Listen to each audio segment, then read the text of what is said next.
top of the morning, top of the evening, top of the night, whatever time zone you are on. We are live again.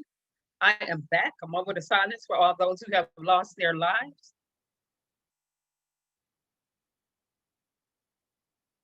With that being said, hello, everybody. You see the title. Trump went to the hospital. He tested positive for COVID-19. We saw that in the first video. We getting ready to go through the Breonna Taylor audio. Again, let's remember this. If we can look up, we can get up, we can get up, we can go up. Let's get to it. Some people are a little bit angry. So we're going to end on pause tonight.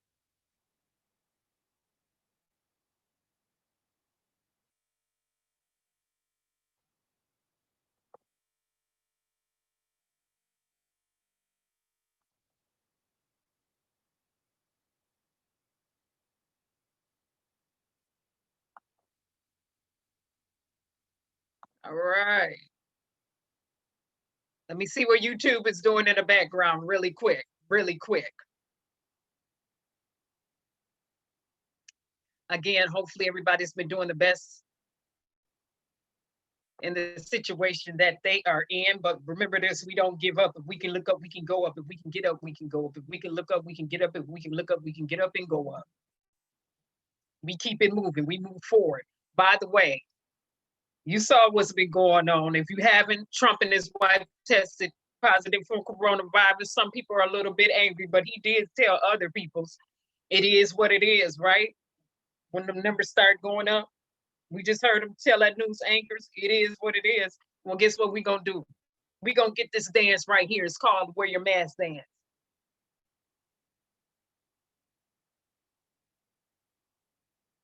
We're going to do this right here. For people who've been a little bit slow and been playing Russian roulette with their life and their lungs, hey, get this dance right here. Put your mask on. Put your mask on. Mask on. Put the mask on. Wash your hands. Hands on. All right. All right. All right, all right, all right.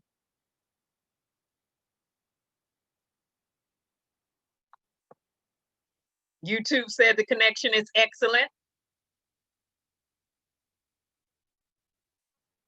All right, YouTube. That's what y'all say. That's what you say.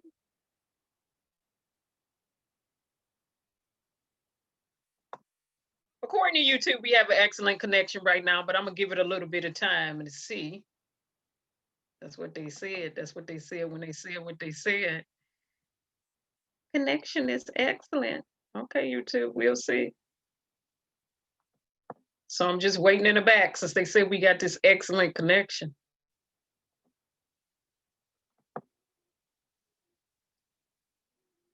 Give them a little bit of time.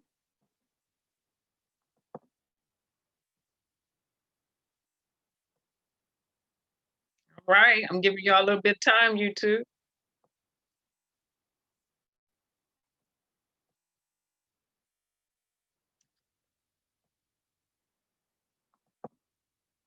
All right. All right, YouTube.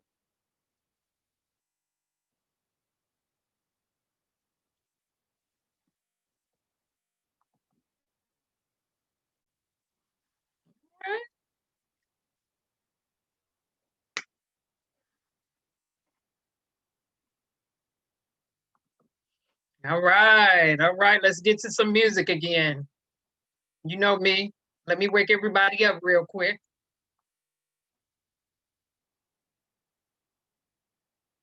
So we can put our listening ears on to hear this Breonna Taylor info.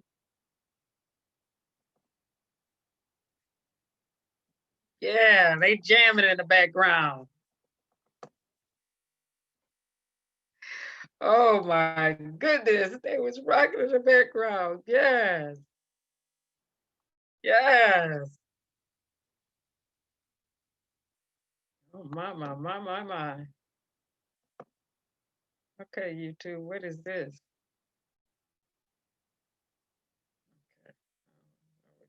got going on or whatever.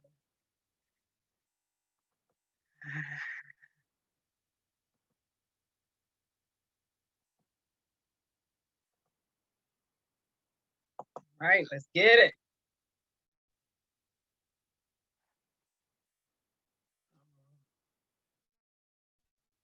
Your folks might understand you by and by. Just move on up toward your destination. Though you may find from time to time complications.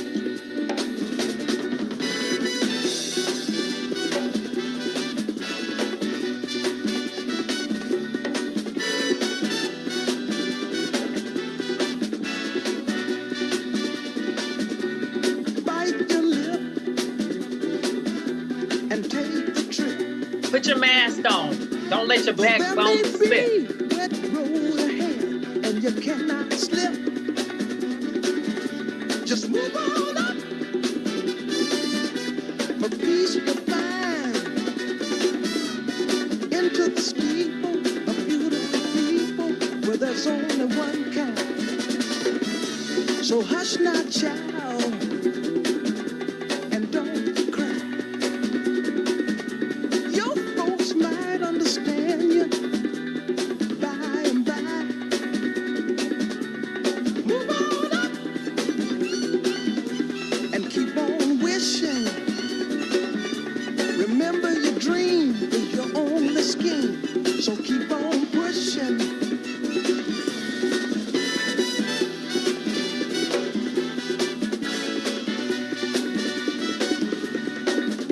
Hey, D-Money, we back. Take nothing less than the supreme best. Do not obey rumors people say, but you can pass the test. Just move on up to a greater day. With just a little faith, if you put your mind to it, you can surely do it.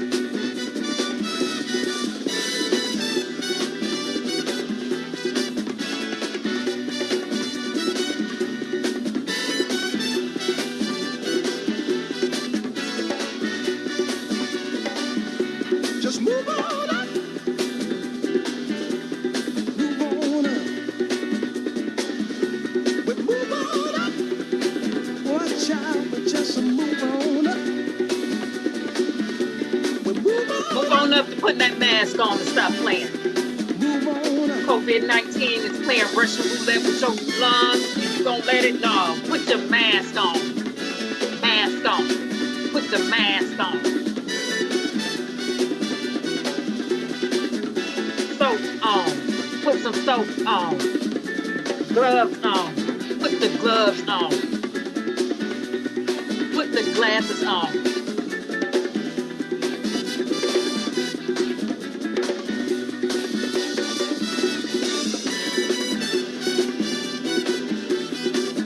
Some of y'all been sipping on too much Patron, but mask on.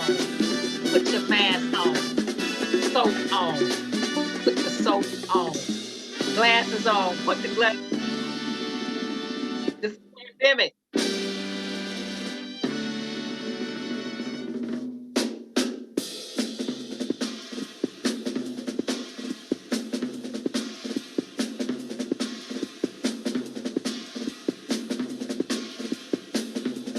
Right, G-Money. There you go.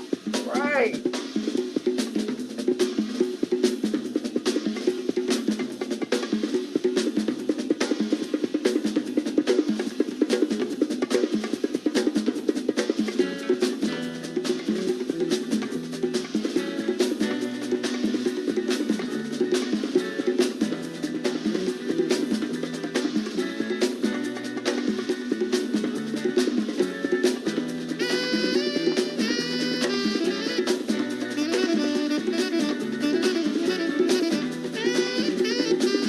Be moving up if you get COVID-19 and then you don't get a healing or you don't get recovery. You better put your mask on, put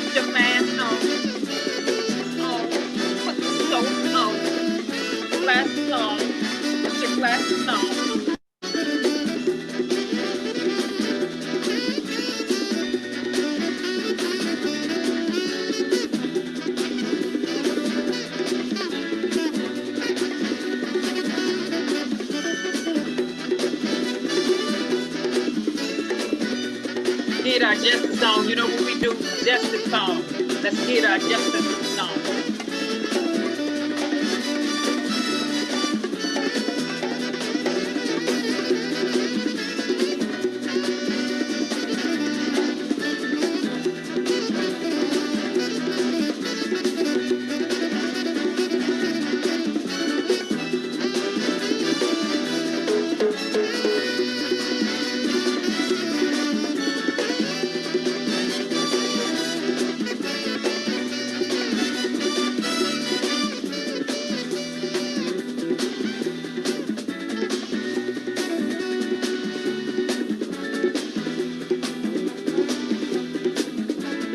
We're gonna do this right here. It's called the mask on dance. So put your mask on, soap on, get your soap on, glasses on, because it's airborne. So get your glasses on. Get in your zone. In your COVID zone. That's called the social distance zone. And this is how we get it on. Get this dance right here. Put your mask on.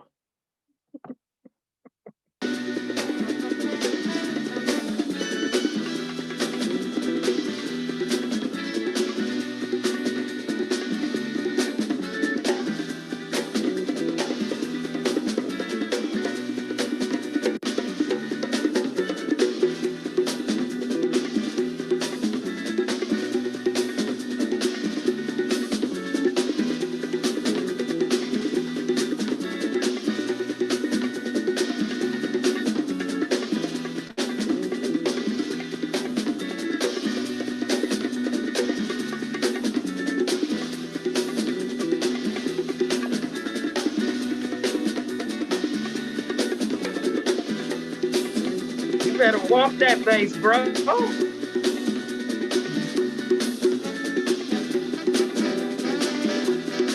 Now that bass line ought to make you want to put your mask on and do right during this pandemic. Y'all heard that bass line. Y'all heard that bass line. Put your mask on.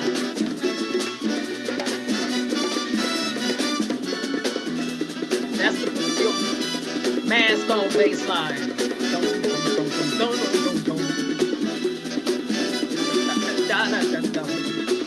Let's put the bass on bass line.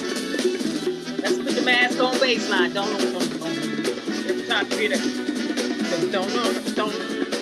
that means put your mask on. That means put your mask on.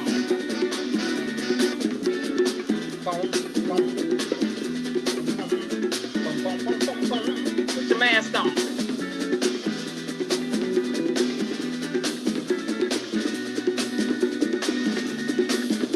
All right, so let's get to it. Because I can listen to music all day and night. So let's get to it. Let's go back into the Breonna Taylor information. Again, Trump is in a hospital for COVID-19. Now, he was around here playing around, talking about he was a hoax, talking about it is what it is when the numbers started trending upwards, talking about it'll just magically go away. No. Don't work like that. Now let's get to some of this stuff again. And because we're getting ready to go to the Breonna Taylor part, let me go back to the news clip I played before, and we're gonna get off into this. Of the grand juror.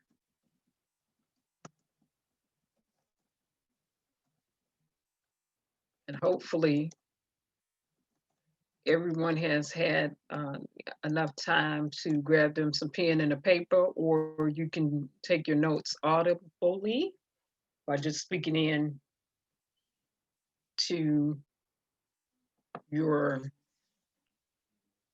audio, voice of speech. Okay, so let me pull this back some and show this again. This is, oh, actually it was 44 seconds of some of the audio that we showed in the first video as it pertains to Breonna Taylor. Now let's listen again, because this is when she's saying 7 officers who went there for a raid did not have a formal plan. They're saying no, they didn't have a plan. That means they went there and did a half-tail job. We already know that. Okay. So let's pull it back. Was there a formal plan between the 7 officers as they made approach to serving the warrant? I'm not aware of one. He mentioned in that interview that there was a formal plan and that he had an assignment, specific assignment for where to be positioned and located. So based on that interview, nobody has seen an actual formal plan to corroborate that statement. No, ma'am, I haven't seen. The only plan that I have seen, you guys have probably seen the race board when they did the briefing for the search warrant. So the only formal plan that he saw was for the briefings of the search warrant. That's it. For the briefings of the search warrant. For the briefings of the search warrant, not a formal plan for the raid, but a formal plan for the briefings of the search warrant. That's what he just said when he said it. Now, the reason we're listening to this snippet is because now we're going to listen to what Hankerson said. And in the other audio, we're going to pull the notes back up, go back over some points. Let me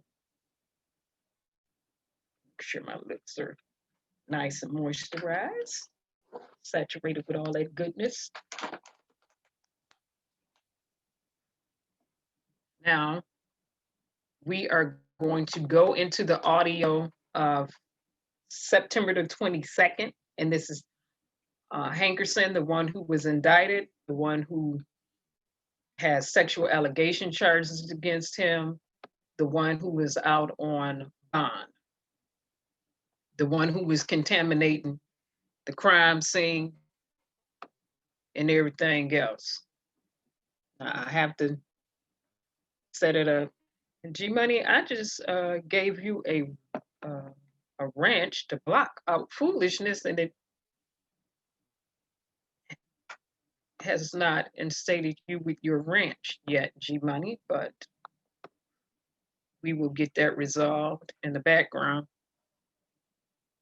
All right, so when we get to this information, and let me pause for a minute, it is important to remember, hopefully everybody can still hear, points to remember in the Breonna Taylor cases, the police had no formal plan for this raid. We just heard them say that. 7 officers, no formal plan for the raid. They're supposed to. Attorney General instructions were not included in this audio that's been released to the public. Approximately 15 hours worth. Post Office General consistently said no drugs were being delivered to that address. They conducted an investigation. They consistently said no drugs were being delivered to that address per their investigation. There was a no-knock search warrant. 12 people said that the police did not knock. They said they did not have the police knock. No knock. They did not knock or say police or identify themselves as a police. So that's important to remember. Oh, no problem, G-Money. Like I said, it's not showing up yet. And I don't know why YouTube does this little delay thing now. So, according to the news, according to what the news was reporting, and this comes directly from the news, these are not the points that I put in here. But before, disclaimer, viewers' discretion is advised. Parental consent is needed. Some content may be graphic. Some content may be graphic in terms of what's being heard. Some audio may be graphic in terms of what's being heard. Some content may be too graphic for the viewers, so parental consent as well as viewers' discretion. Okay, so this right here, this section, according to the news, that's why I have according to the news, because this didn't come from me. These are not my points. my points were the points right here. Points to remember. This came from me, and this is coming from the news. All right. The first recording was just over 37 minutes long. I don't know because I haven't heard the first recording.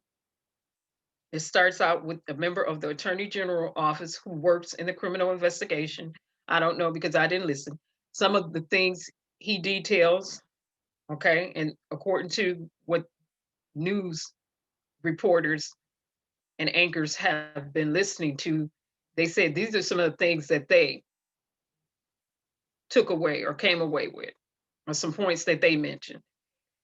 Goes through enlarged photographs of Springfield Drive apartment complex where Breonna Taylor lived with Kenneth Walker, her boyfriend. So they're saying in the audio, you can hear the walkthrough of the apartment. And they are presenting photographs. Okay, these photographs are presumably being shown to the grand juror. The Attorney General also detailed key characteristics in the photograph, include Breonna Taylor, Kenneth Walker, and 3 officers at the center of the probe. The recordings are dated between September the 21st and September the 23rd. The files include about 20 hours of material. Files are from different dates throughout the investigation. They involve different individuals in the probe, including figures from the Attorney General's office. So according to what news anchors and other news reporters have been listening to, that was their takeaway and synopsis of what they heard. And I have the only audio I have heard is that section that we just listened to. That's all that I've heard. So what we're going to do is listen and we're going to dialogue. Remember to vote. Right there. There's a disclaimer, but on this news info and updates, let's listen in dialogue. If we could do that, that would be super fantastic, right?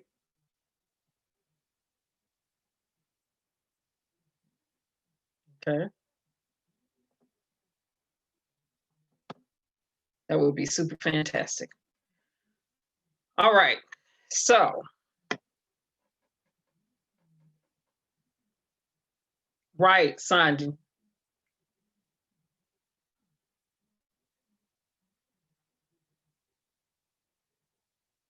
So y'all get to see me. I didn't link my slides to one another, so I have to do this manually, unfortunately. Usually I like to have all my slides linked to one another so I can just go to them in the bottom and move along expeditiously and expediently, but hey, here it is. Okay, so let me do this again, G Money, because definitely, all right. Okay, so points from the news of the audio pertaining to Breonna Taylor from the grand jury. Let's go there.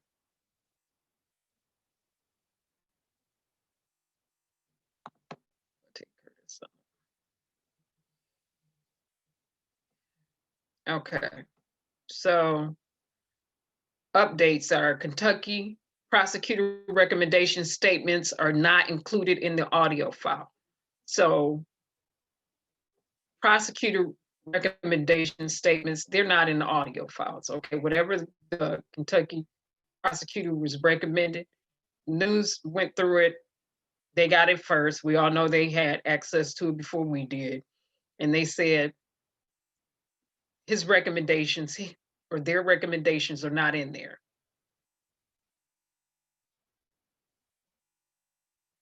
Okay. So Cameron's office said the Kentucky prosecutor opening statements and recommendations are not included in the released audio. They redacted that. During the interview with LMPD, Public Integrity Unit, Britt Hankerson explains that he believed Kenneth Walker was armed with an AR-15 and some type of long rifle. I don't see how, if they said Kenneth Walker had a 9mm Glock, That's going to be interesting. Because allegedly, one of the bullets that alleged hit Mattingly came from a 9mm Glock. Well, Hankerson had a 9mm Glock that he was issued, and then they're saying Kenneth Walker had. So really, what's the facts for real?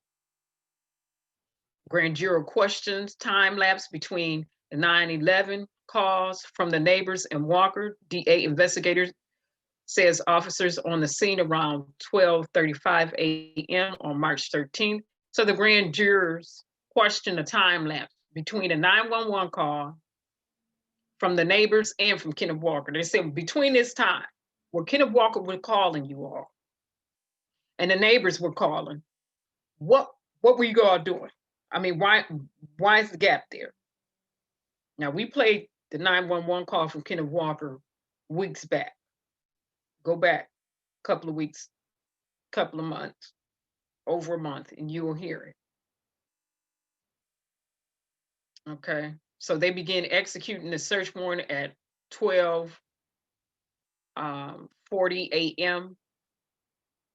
according to all this audio that I haven't heard. Again, first 911 call comes around 12:43.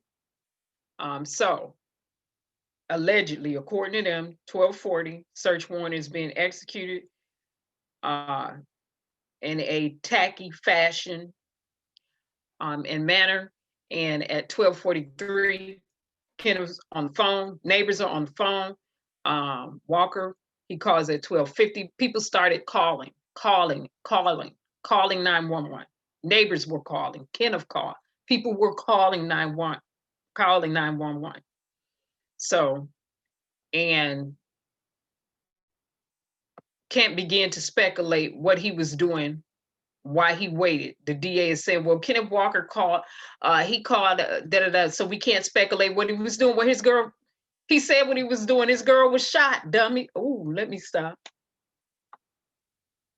Let me not go there. Let me just stay focused. Kenneth Walker calls 911, tells the operator his girlfriend has been shot. He's audibly crying. Yes, he was. He was heartbroken. It was heartbreaking to hear that. 911 caller says she was in the bed and jumped up. The caller tells the operator they can hear gunfire because it's close. Kenneth Walker 911 call was made around 12:50. The night of the raid. Remember, neighbors were already calling in, so they were already receiving calls. September 21st includes 911 calls from the neighbors and Kenneth Walker.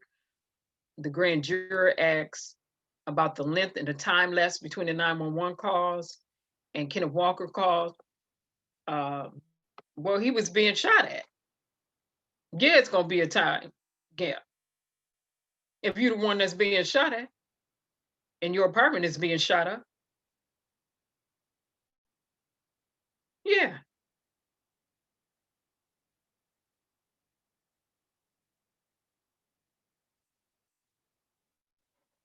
And I think what the grand juror also needed to know is you can see Kenneth Walker when they walk him out that apartment with his hands up and he has to walk backwards coming out that apartment and he gets arrested.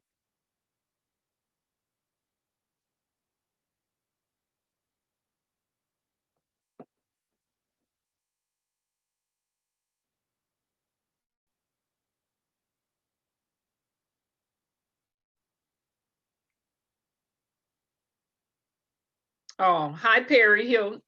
How you doing? So file dated. Okay, for the file dated September the 22nd. And this is Britt Hankson. Okay. Now, this is the audio that we have that we're going to listen to. Public Integrity Unit interview. He's the only officer that was indicted in the investigation, charged with 3 accounts of wanton endangerment for shots that went into the neighbor's apartment. Again, the grand jury are saying through their attorneys, one is saying through their attorneys, or it's being said through the attorneys that they were not even presented with the option of murder. That's what they said. So total is supposed to be a total of 20 hours. What's been released in terms of audio. Now, what we have, according to news, all the news site that I've read through, what we have out here is 15.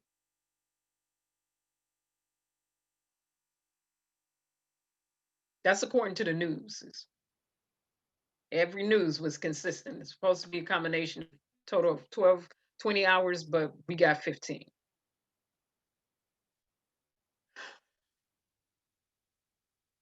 Okay, the first recording was over 37 minutes. They already stated that a few minutes ago. Goes through enlarged photos of it goes through the apartment. So it goes through the layout of the apartment, goes through the blueprints of the apartment layout. Okay, and the way the apartment is designed according to what they heard. And again, I have not listened to that 37 minutes of audio. I've not listened to it. We'll be listening tonight to audio together for the first time. These photos are presumably being shown to the grand jury, so they're showing photos. They're detailing people in the photos, such as Breonna, such as Kenneth. And then they're talking about the files include 20 hours of material, but from September the 21st through the 23rd, but the news anchors have been saying only 15 hours worth of audio was relinquished. So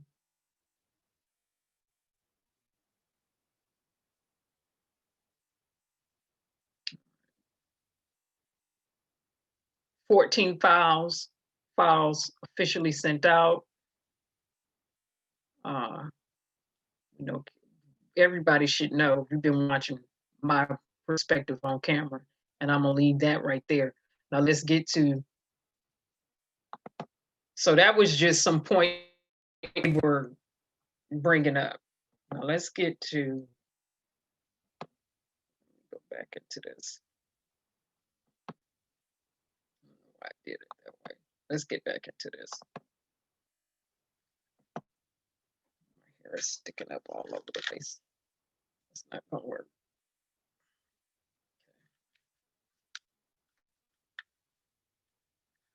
It's better. All right. So are we ready? Everybody got their notes or got their little audio on to listen to this? Here we go. We're gonna listen to this together.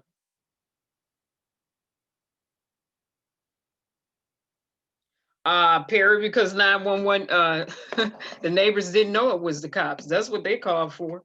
Remember, it was a no-knock search warrant, so they had on plain clothes. So if you show up in plain clothes to issue a no-knock, to conduct a raid on a no-knock search warrant, quite naturally, you're not going to knock or announce yourself, and you're not going to have on your police uniform.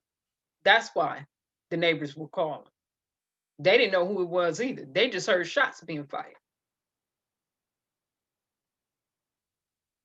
And a lot of them.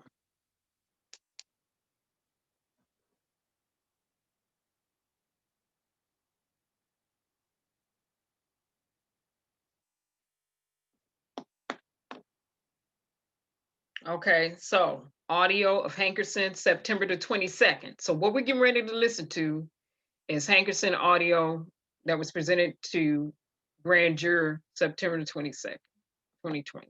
Here we go.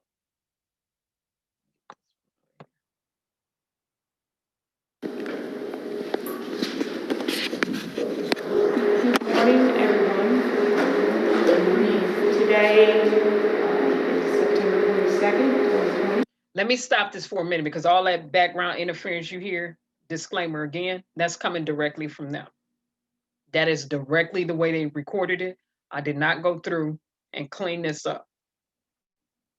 Like, get all that distortion out of there. Usually I like to go get the distortion out, but I didn't do that for this. So we're just gonna have to battle and listen through this together.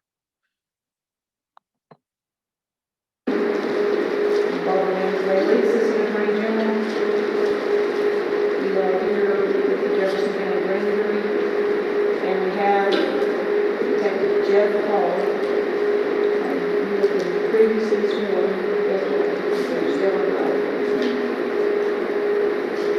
morning. We're going to, as we begin, we're going to listen to some police officer. So right there, Detective Jeff is presenting some information. Now, with all that distortion in there, I did hear his name, Detective Jeff, but this right here is so distorted. It doesn't even make sense for them to relinquish this like that. Why? You know what? They could have cleaned that. They could have cleaned that up. They could have cleaned that distortion, all that background interference from all the frequency going through the atmosphere, all the airwaves. They could have cleaned that out of there. Now, this is just some foolishness right here. Why would Cameron release this like this right here like that?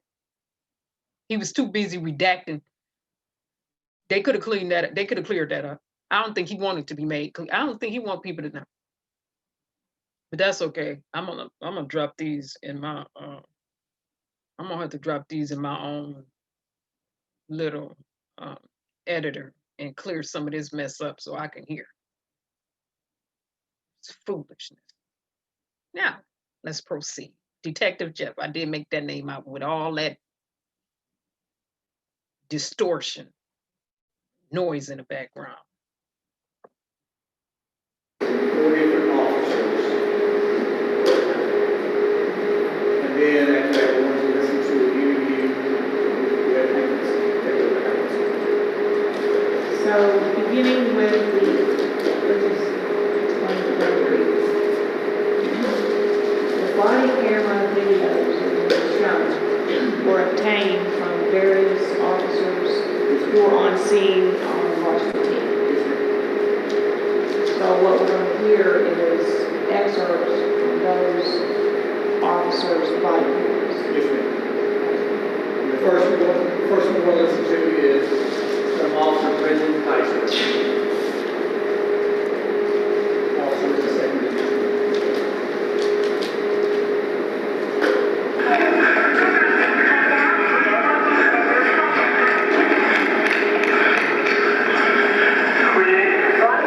Let me pause for a minute because what the grand juror is being presented with now is various videos shown that were obtained from officers on the scene.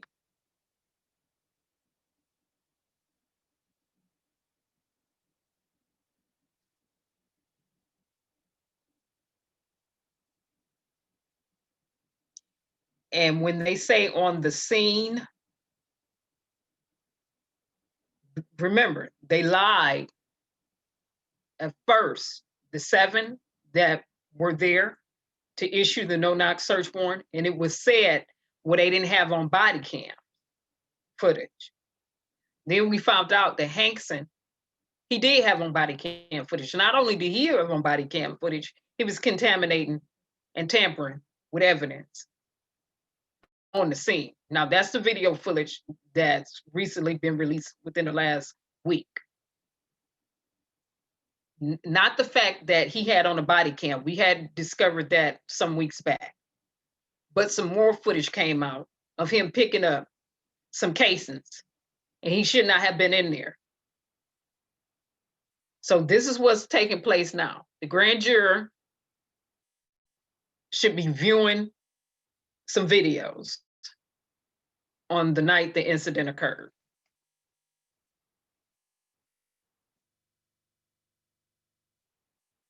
Right, she didn't charge the cop with perjury, and she should have, because according to attorneys and other investigations, it seems as though that some police officers obtained this search warrant under false pretenses. So we'll see as more information come out, because information been trickling out.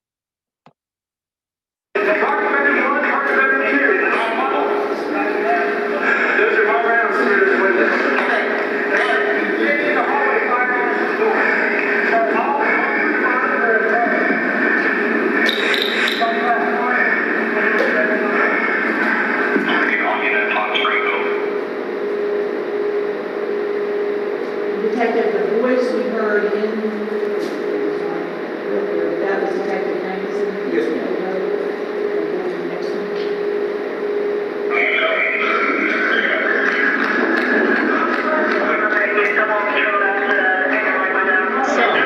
she says that was Detective Hankson, and they said, yes, shots that we are hearing fired right now are coming from him.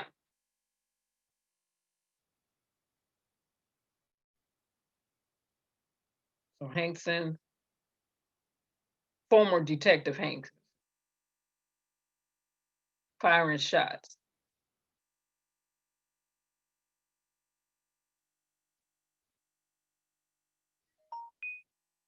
And I'm taking notes in between this.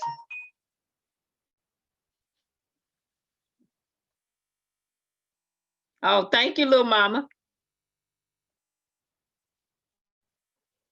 So I am, hopefully everybody else is taking notes in between this too, but I'm taking notes in between this right here. And like I said, apologies for the distortion. I didn't do it because I would have cleaned it, I would have cleared this mess up out of here so people can actually hear. He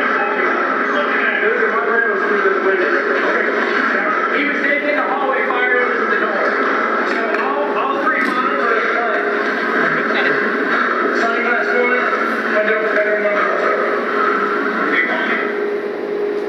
Yeah.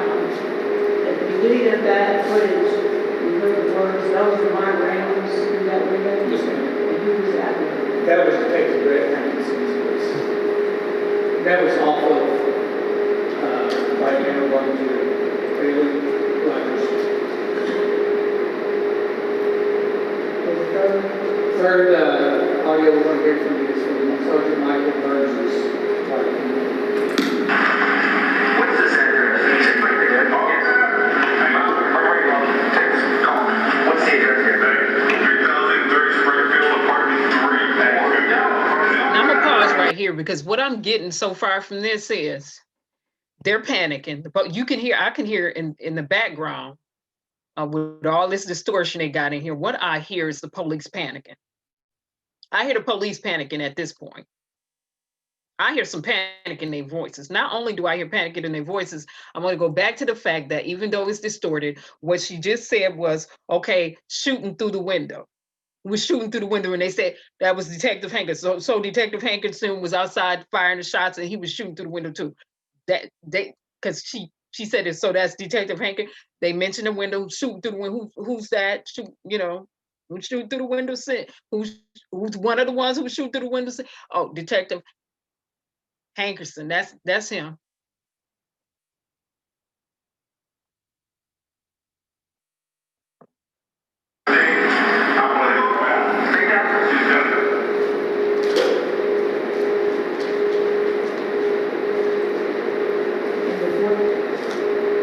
This is a body camera audio footage with Sergeant Brandon Hogan and his wife.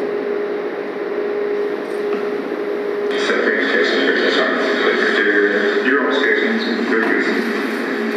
So on this area, yeah, right there. So that's all it looks like. There's this one here. But I haven't backed out until they get the idea here. So this is not very good. We're gonna see it. Is there any witness about that way? The only casing look like 9 mils. He said she was shooting. The suspect said that his girlfriend was shooting after the 9 mils. Hey, this room right here, this one right here. I'm not. Detective, did you hear in here that Yes, ma'am. asked Sergeant Hogan, he was in the apartment if they found him? Okay, next we're going to listen to an interview with Detective Breonna Taylor as conducted. What did you say? He was asking about if they had found the long inside the apartment. He was asking Sergeant Hogan, member of SWAT, if anyone had found the long gun inside the apartment. Long gun. You will hear more about that. This is Play an audio recording of the interview with Detective Harris. yes, ma'am. And just that interview? Louisville Metro Police Department's one of the integrity units, And when was it conducted? March 25th.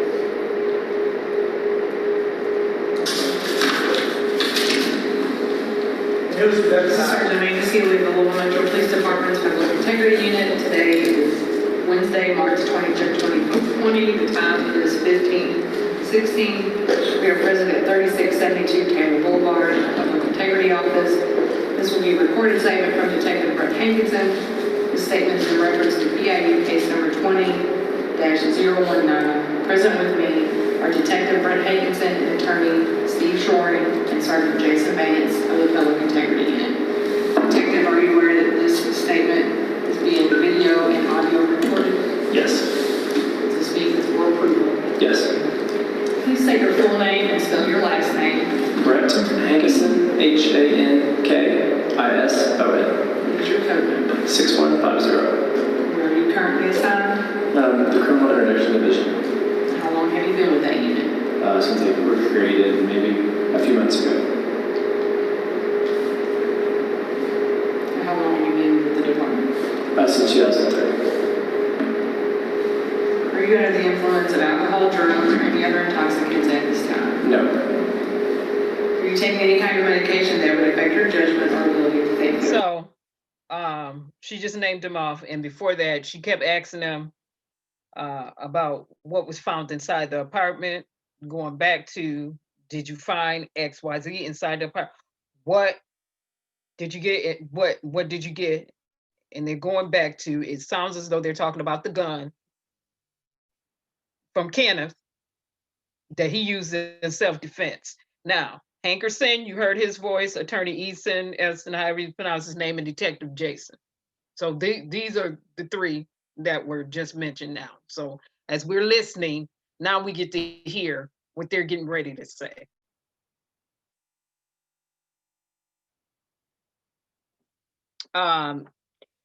Perry, you said since Judge Mary Shaw wasn't on call, Judge, that night, people are wondering why she signed the no-knock search warrant. Oh, she shouldn't have. Well, then she shouldn't have. She shouldn't have been the one signing. And that's why the attorneys are going after everything, the entire process. From the issuing of the search warrants, from the way the search warrants were obtained, because it was some falsified information coming from the police department. They falsified some information to obtain these search warrants, down to saying that the judge never should have signed off on these search warrants to them at all, that she was completely out of order. And she did it on the false pretenses. So it's just a whole bunch of stuff going on.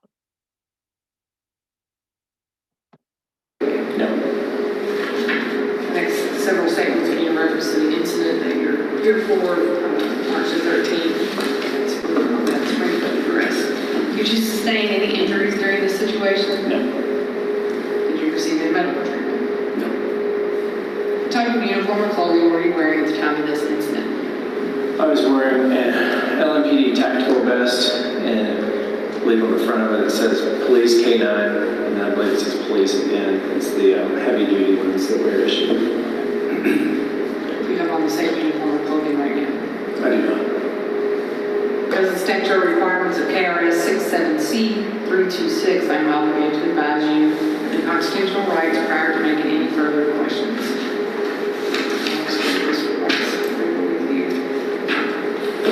One of the back questions, sorry, but I also had a full gun belt on too, with like my taser and all that equipment. Just, it doesn't have any other identifiers on it. So.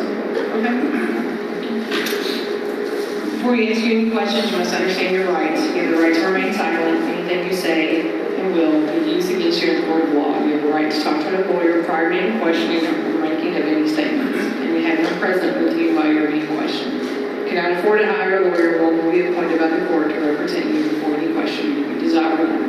You may stop the questioning or making any statements at any time by refusing to answer further or by requesting to consult with an attorney prior to continuing with questioning or making the statements. The bottom line, you sign this, you've read the statement, you're right, you understand what your rights are, you're willing to make a statement and answer questions. You have a lawyer with you present at this time, you understand what you're doing, no promises or threats have been made to you, and no pressure or coercion of any kind have been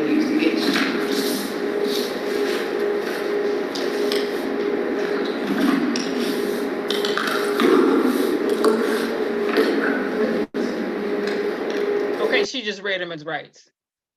In case y'all listening, I'm waiting for him to say, all right. But he already got somebody present. He already got an attorney present, but he did get read some rights. So, okay. Hey, Sandra, you back? Yeah. Yeah.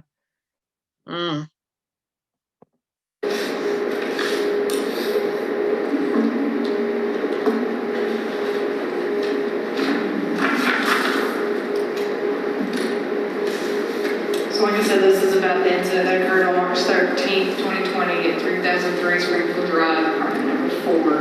Like in our words, just let us know what happened, what kind of police action that you took, and you did. Sure. March 13th is actually my regular day off. We were advised earlier in the week by, I think, the place-based platoon sergeant that they were planning an execution for at least 4 search warrants on that night. The sergeant was requesting bodies, but he was also requesting canine, narcotics canine dogs, 1 for each location, and whoever was available to respond to him by email. I believe I responded to him, and I don't even know, a day or so after that, saying I was available, with my day off anyway, back in to do the dog stuff, make the entry for the bodies. So that's how initially I was advised, because working in different platoons were really not so much involved in other platoons investigations, I guess. So I didn't know anything about the specifics of the investigation other than just needed a dog, which I had, and being a narcotics canine handler, and then I knew they were short on bodies, so they needed that. Let me pause right there, because this is Hankerson, and what he's saying is he knew nothing about the specifics of the investigation and what was going on. Well, then why are you even there? For what? See, this is Hankerson talking right here.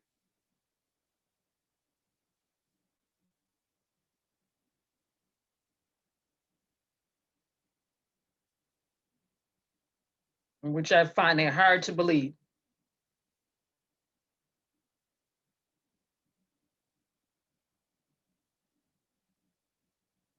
So I'm gonna listen to this again when we get off here, so I can, okay, requesting.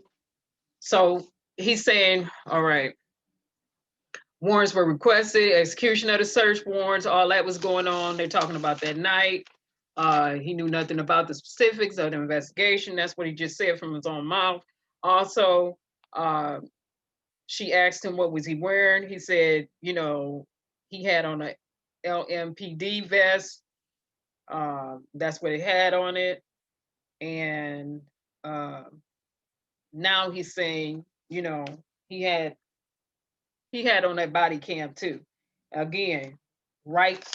She read him his rights, and so this is Hankerson. This is Detective Hankerson that is speaking. The one that got terminated, the one that got indicted when wanting.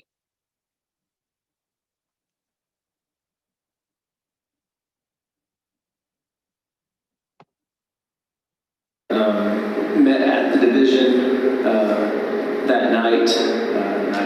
I want to say it was around 10 or 11 at our office at Ormsby in the large conference room.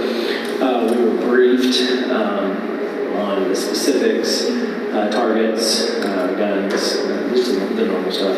On the board, it was already written out for us, the address, that type of stuff, and what locations they had broken each, I guess, each location had a specific people that were assigned to search, to make entry to search that were responsible for that residence. I think the place-based platoon had like 1 detective at least assigned to each place, and they were going to be the, I guess, the lead detective at each of those spots. So I was already on the board for the Springfield address, along with the other detectives I'm sure you're aware of, and we proceeded from the office to St. Andrews and St. Anthony. I believe it's a church that's near the corner there.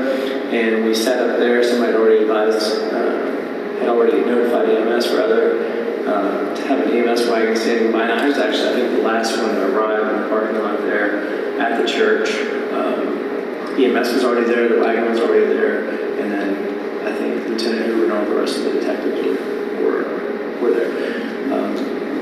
They had told us previously that we were going to execute the warrant simultaneously or just after the execution of the warrants on Elliott. So we basically just listened to the radio, and SWAT was getting ready to hit those locations on Elliott, and we were to move up and do the location on Springfield.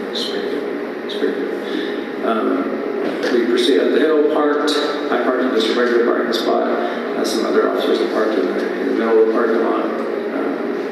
And I parked just, I guess, north of Okay, of the building. so no specifics about the investigation, but on March 13th, 2020, this is Hankerson saying, around 10 or 11 p.m., they were briefed on the specific of the targets and the location. He was sent to the Springfield location, that Springfield address, that's the location where he was sent to. And they were at the church, waiting at the church. He's at the church in a police car or squad, SUV, whatever, police vehicle. We just say police vehicle, listening to orders and listening to, I guess, the go ahead. Again, this is Hankerson incident. I mean, his story of what happened the night that they murdered Breonna Taylor in her apartment. Maybe 5 or 10 spots.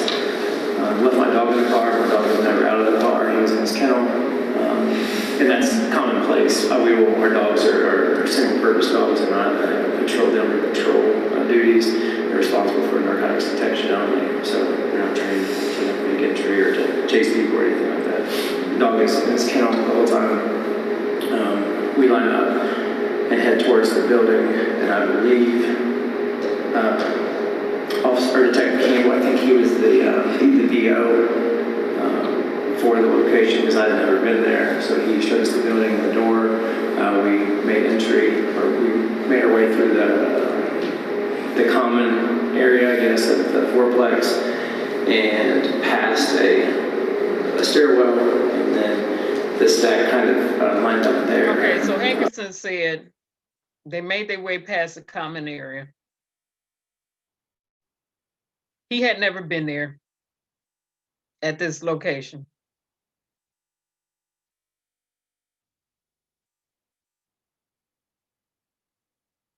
And we're talking about Springfield, where Breonna and them lived at now, where used to reside. So they're making their way through the apartment complex. They're out of the vehicles now.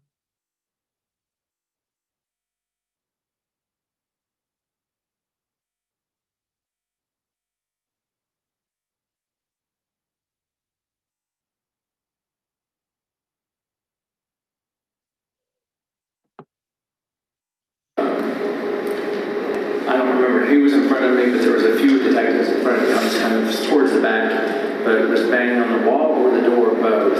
Officers were in front of him. Yelling police search warrant. I actually yelled police search warrant myself. I don't know if I'm Metro Police or if I just yelled police search warrant numerous times. And he was actually banging, I think, on the side of the door because I think the whole building was like, it was a loud percussion.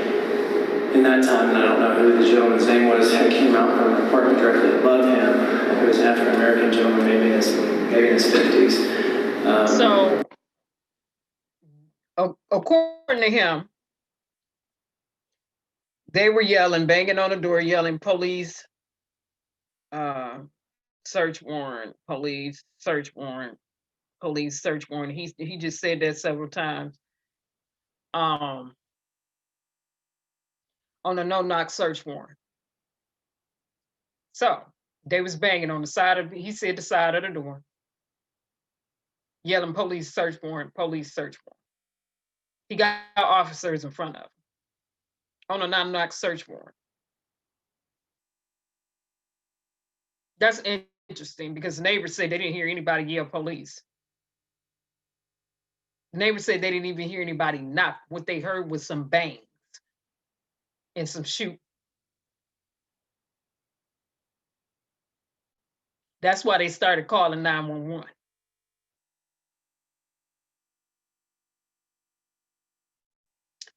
Now, we're not getting ready to listen to an hour and 43 minutes of this.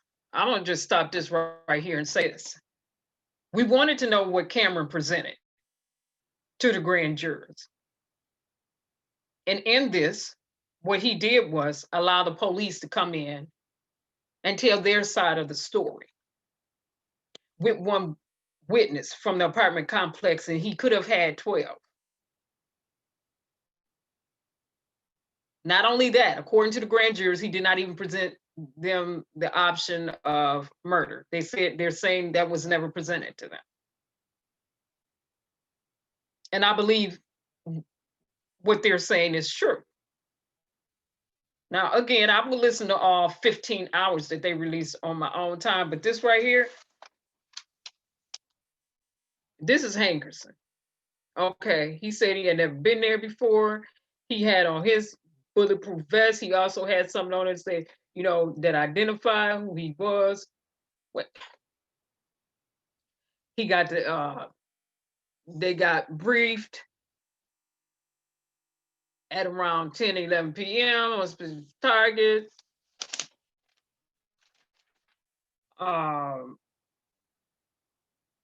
The way that they are painting themselves is quite interesting. And what we wanted to know was, what did Cameron present to them? That's what we wanted to know. What did y'all go in there and present? Y'all went in there and presented the police. You didn't present any of the other witnesses, but one from the apartment complex.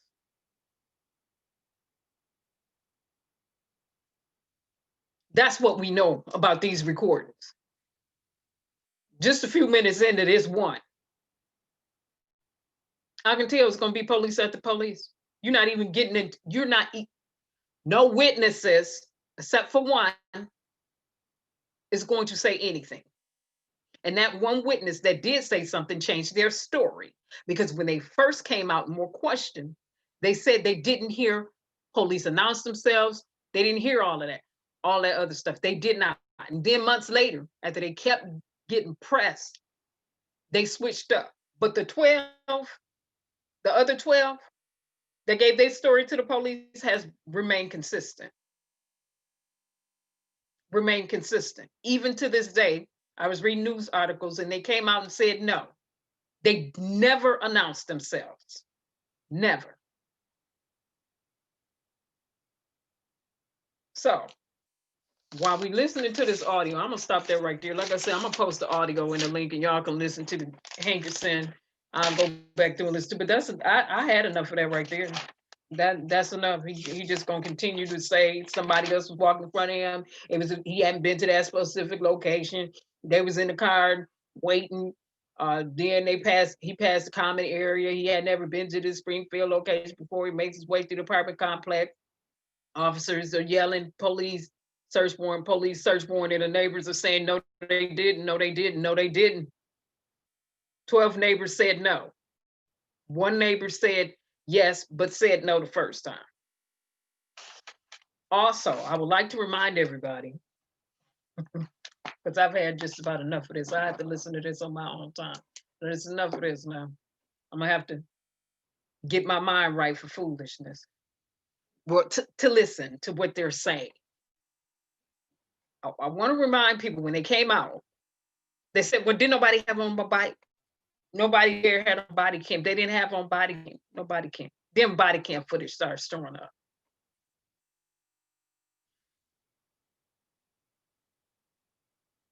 We had a no-knock search warrant, but we was yelling police search warrant, police search warrant. That's what he just said. But they said, oh, we were saying police search warrant, but on a no-knock search warrant.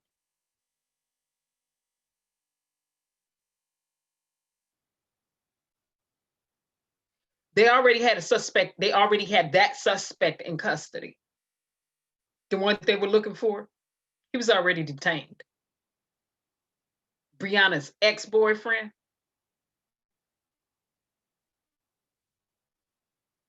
Now this gun situation gets really sticky because somebody lying about something, but they've been lying from the beginning. But what we wanted to know is, what did Cameron present? Bottom line is, Cameron did not present a case that where people could perceive justice for Breonna Taylor. It was not presented in a fashion to seek justice for Breonna Taylor, and that's what he should have done. Okay, the officers can say whatever they want to say, but you got a whole set of you got 12 witnesses that you did not include. Not only that, you have the no-knock search warrants that you did not include. Not only that, the investigation from the post office general was not included.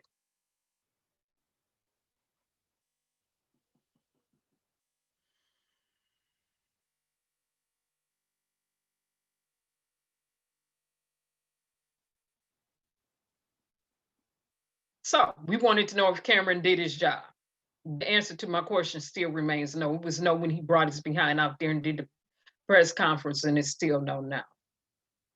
Again, I will listen to all 15 hours, but I'm gonna have to listen to 15 hours that's clear. I'm gonna be listening to 15 blurred hours and distorted hours of audio. That's foolishness.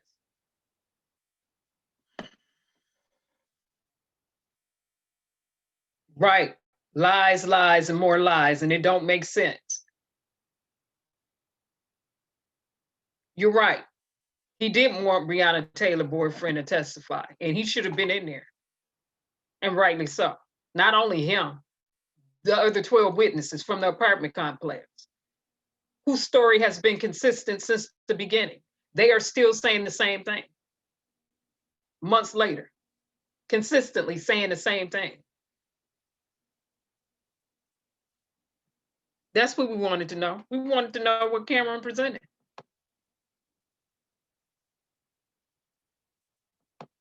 As a matter of fact, I'm gonna drop this right now.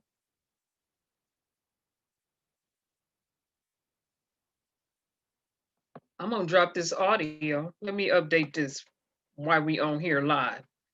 In the description, I'm getting ready to drop this link to detectives, formal detective Hinkson's, his audio from the grand jury. I'm going to drop that now. I'm getting ready to edit this into this live in my description and put that in there right now, so y'all can hear this for yourselves.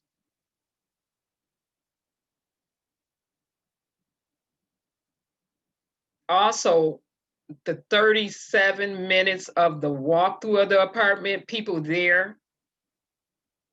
Now, this is not 37 minutes. This is an hour and 40-something minutes.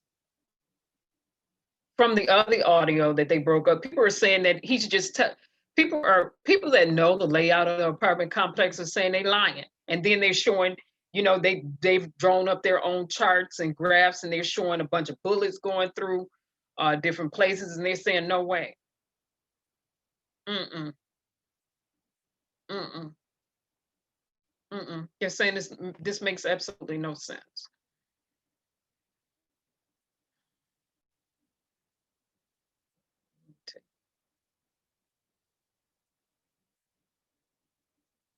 Take his section out, put this section in.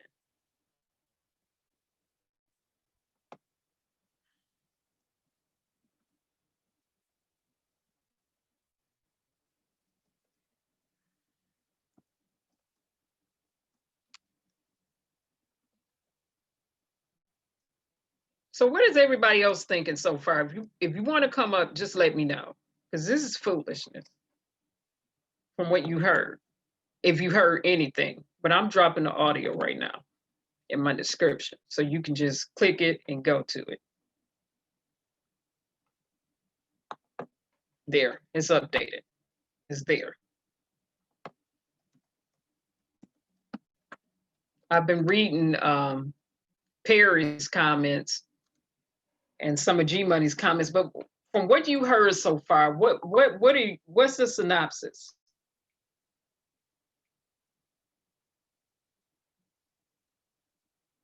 From what everybody is hearing so far, what in the world is the synopsis?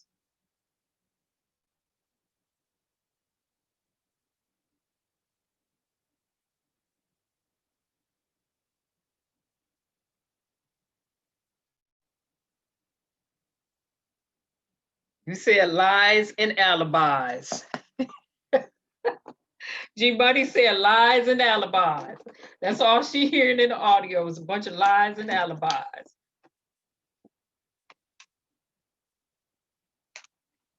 Lies and alibis. They sticking together, huh? Or tried to.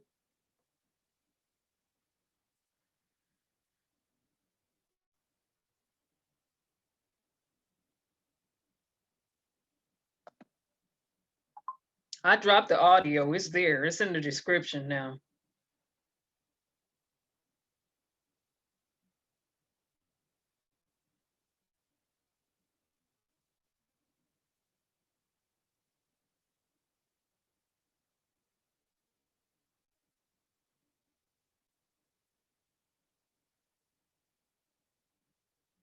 And if the officers are testifying that they knocked and they didn't knock, that means they purged themselves under oath.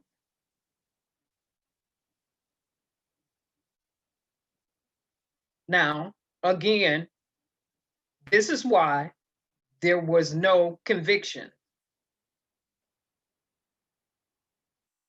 Not conviction because it's not a trial, but this is why they came up with the only indictments they came up with. Cameron didn't go in there to present anything in a fashion that would prelude to any type of justice for Breonna Taylor. He didn't present it in that manner. And so when the grand juror came out and said he didn't present it in a manner and he didn't give us an option of murder, I believe exactly what they said. I believe him.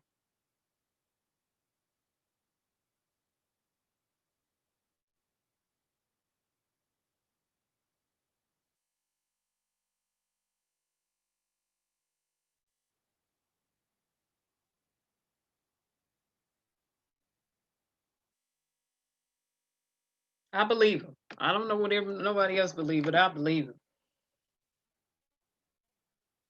him. You say we went through the same mess with Kanika Jenkins case, and you are right. Just lies and missteps and foolishness.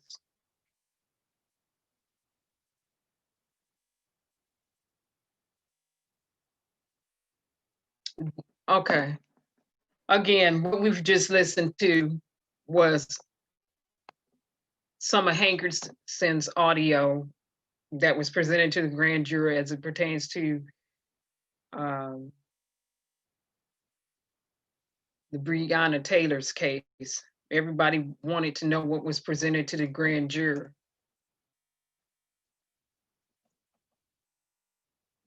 And how come the officers were not indicted for murder? Well,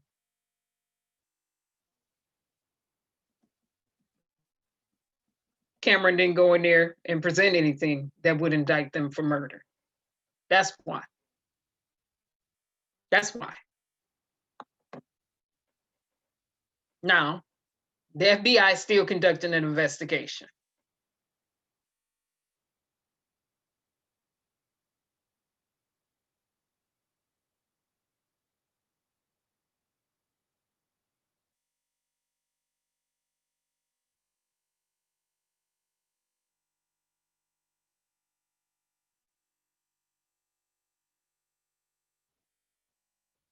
Wait a minute.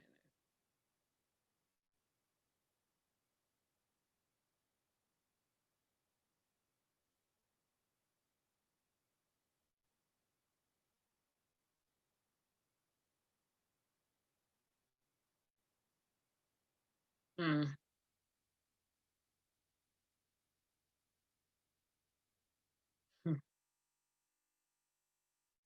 Wow.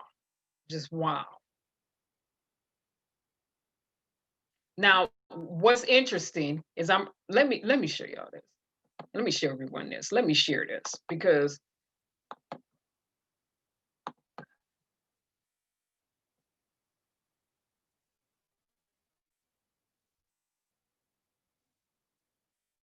audio, Breonna Taylor, grand jury reveals officers. Boyfriend describing moments before shooting. Well, we know some facet of the 911 that we read through that when we were on there, you know, and they kept saying with the 911 transcripts, well, he called at this time at 12:50 and the police did the raid at this time. But this is what's interesting. I already went over a lack of formal plan. Grand jury audio from Breonna Taylor case focuses on officers' lack of a formal plan, and they should have had one per policy. They did. On a raid, it's supposed to be detailed out. They didn't have one. So they've been focusing on that, but we went over that in the notes when we first started. This is what I find interesting. If we just listen to Hankerson say that as they were walking up, you know, they passed the common area, walking up, knocks on the side, and they're saying, police, no, not police, search warrant, police search warrant. Well, he said he was saying police search warrant, police search warrant, police search warrant. Well, what's interesting is right here. Police said they knocked and announced themselves for a minute or more before bursting into Breonna Taylor's apartment.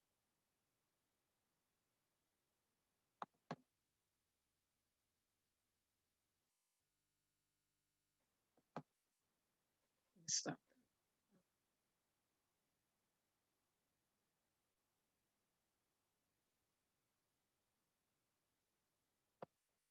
But her boyfriend said they did not hear the officers identify themselves. According to Kentucky grand jury recordings released Friday, okay, in the hail of gunfire that ensued. And we know now the gunfire was coming from the cop. We already knew the gunfire was coming from the police. But what's interesting is, why is Hankerson and the rest of the cops shooting from outside the apartment? What are they shooting for? They didn't go in. Hankerson didn't go into the apartment complex until he went in and started picking up shell casings from the bullets. And he wasn't supposed to be in there. Oh, y'all think I'm playing? Let me show that again.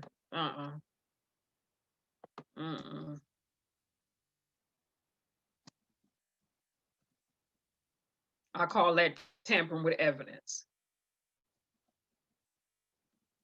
Because that's what it is. Not only is it tampering with evidence, you are contaminating the crime scene. He was not forensics. He is not forensics. He's not a forensics officer that night. He had no business tampering with evidence.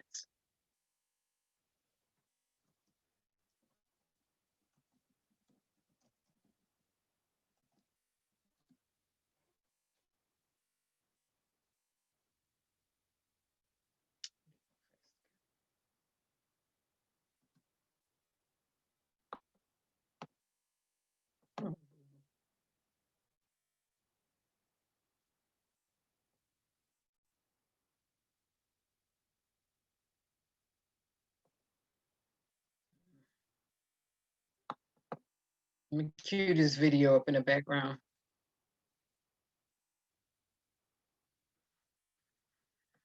Let me get past her. I don't want that commentary.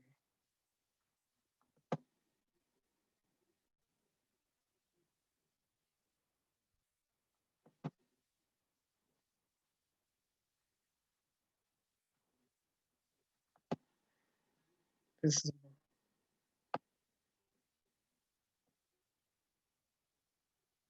all right. Okay, here we go. It's queued up now. And remember, Vice News, investigative news are the ones who were able to obtain this information. Everybody else is just piggybacking off what they were able to get. This is the footage of Hankerson sashaying his behind in the apartment the day the incident occurred.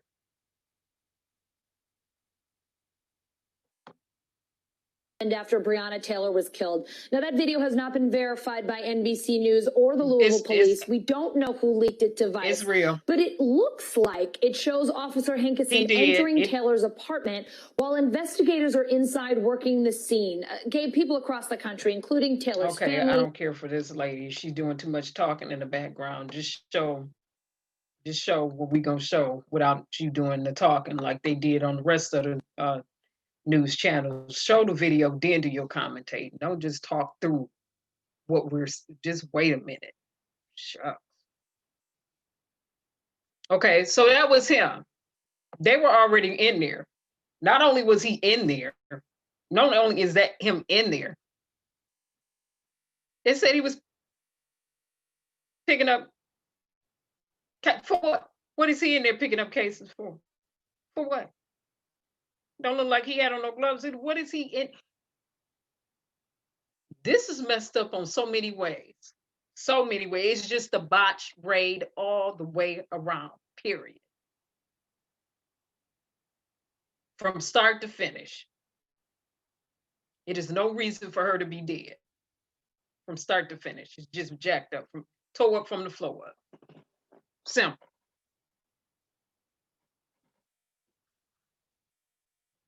And what's interesting is, if you know you have an officer that is breaking the law, he's not supposed to be in there, arrest him. See, but they don't want to do that. And I would have told him, you have a right to remain silent. Will be used against you. I'm reading you your rights because now you're breaking the law. You know you're not supposed to be in here. And you had the audacity to pick up some shell cases, be trying to, no. Now you tampering with evidence. I gotta arrest you. You messing up. So I can keep my integrity good and my conscience clear. That was him. Now I showed it the other day too, but we saw it from another news source that played it all the way through without talking through there. Ah, here it is. Nope, that's another one.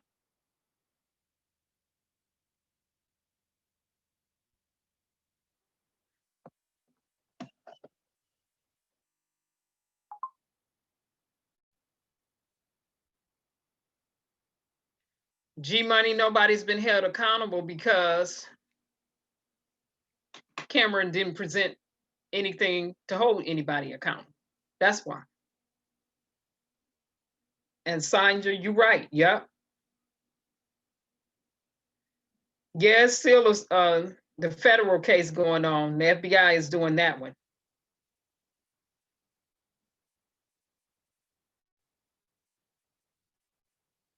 Yeah, Perry, it was some shooting going on inside the apartment. But Hankerson was on the outside shooting. The other officers were on the inside shooting. Officers / mixed in with some detectives.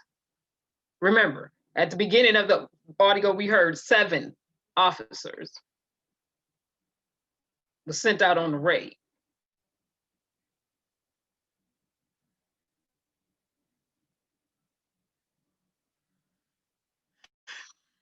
Hankerson, who is not part of a forensic team, was in there tampering with evidence. That's what we just saw.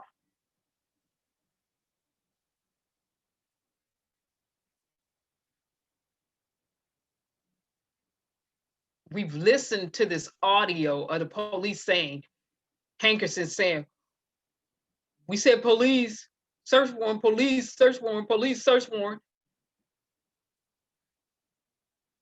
And the witnesses said, no, they didn't. What was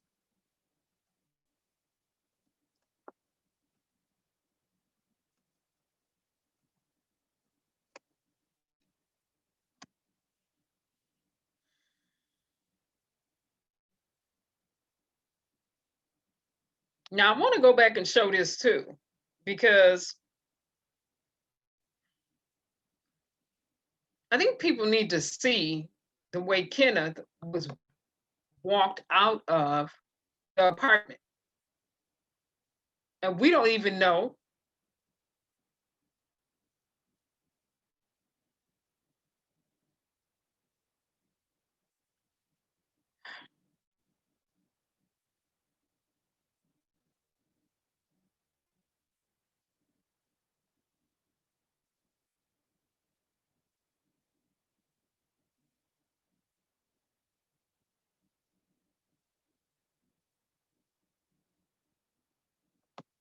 Let me pull that up. Find it. Here it is. It's this one.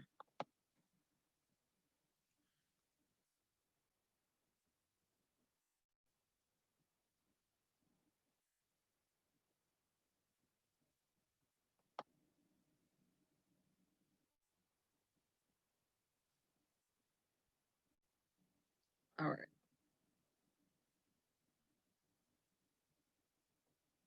Let me get past this.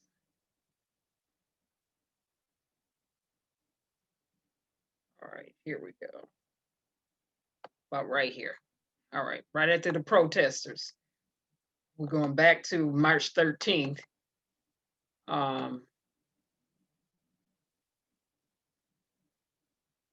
The day the incident occurred with Breonna Taylor. Oh, wait a minute. All right, here we go. Demonstrations in Louisville began peacefully but escalated after the 9 p.m. curfew. Police started arresting protesters, including some carrying hammers and spray paint.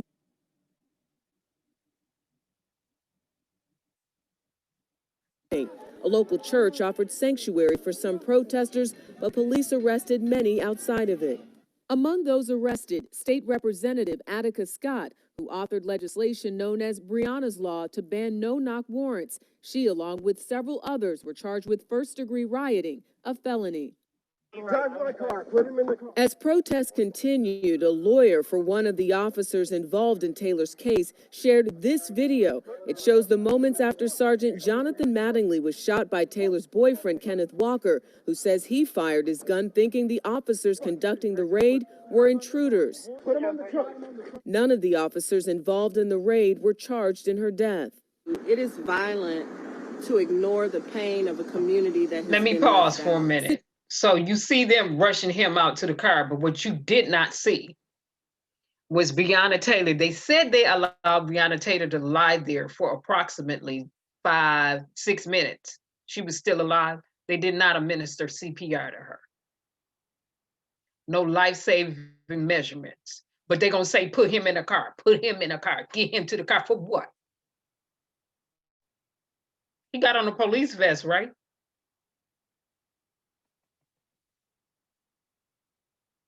Bulletproof vest, right? So you got all these officers rushing him out when they should be in there attempting to save her life. Again, this was tore up from the floor up in the beginning of this.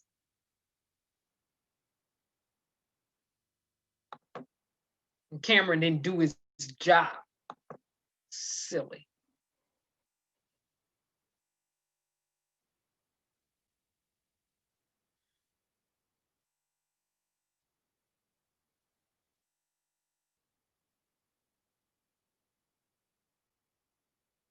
Just foolishness. Perry, you said, why was he picking up the bullet? Why was he picking up the cases, tampering with evidence? That's why. There's no other reason. He was not part of forensics. He was tampering with evidence.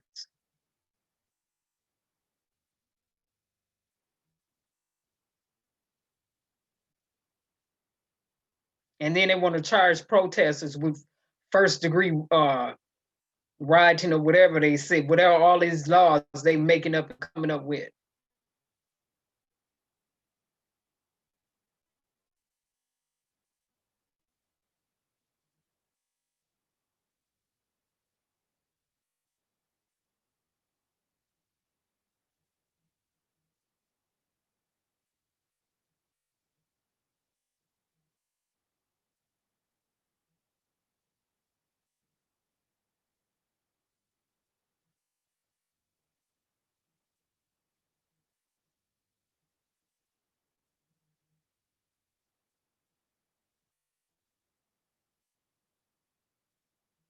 I'm just strolling through this real quick, listening, looking for the statement from the attorney.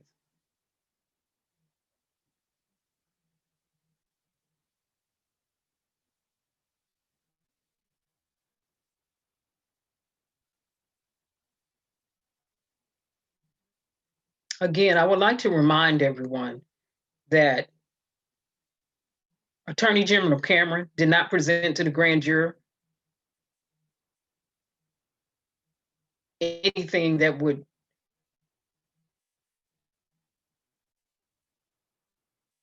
get Breonna Taylor justice. He didn't do his job for justice for Breonna Taylor.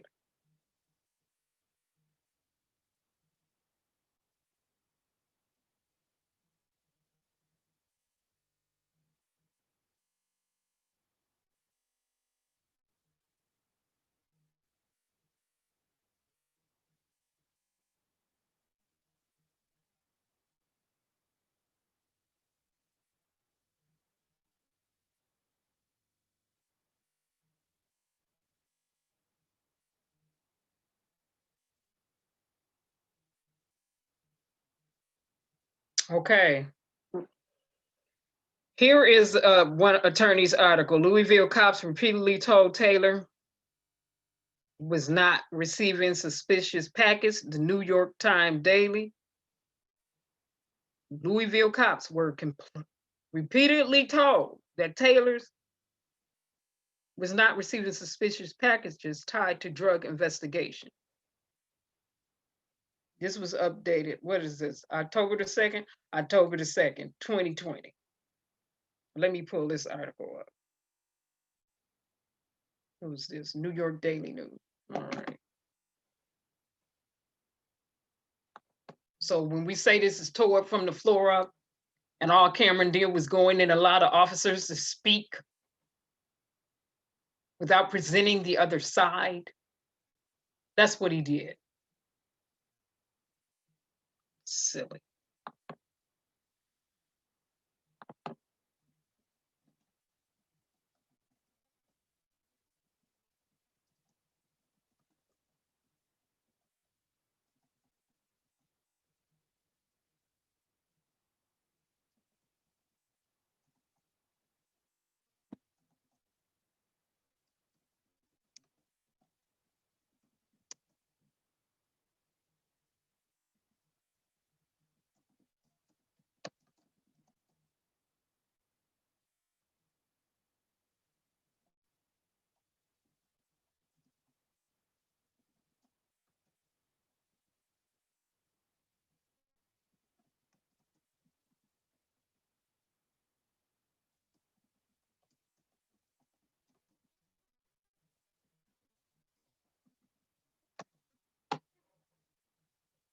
Excuse me for the loud typing that y'all hearing in the background too.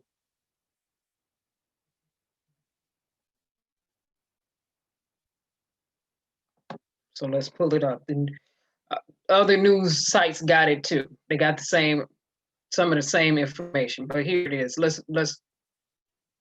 This just don't make sense.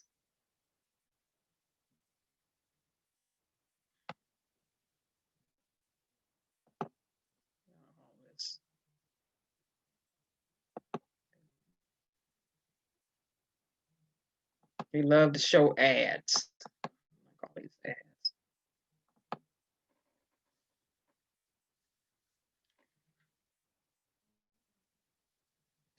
Here.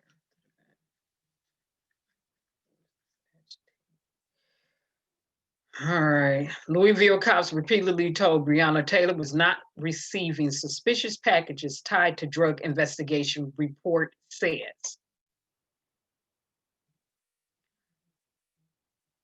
Louisville police officers carried out a no-knock raid at the home of Breonna Taylor, despite the fact that they were repeatedly told that there were no packages, suspicious or otherwise, delivered to the residents that could be tied to their drug investigation, according to a new report.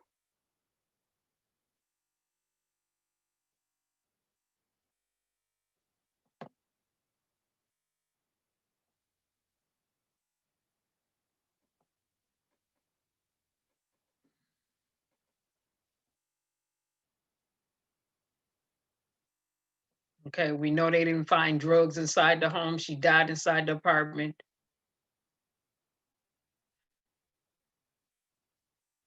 Let me blow this up.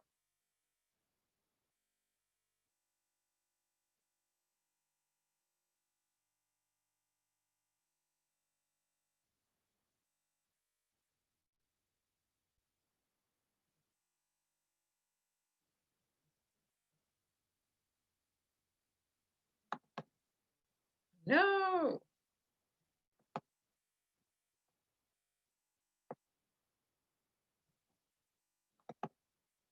No daily news. Okay, yeah, let's exit out of that.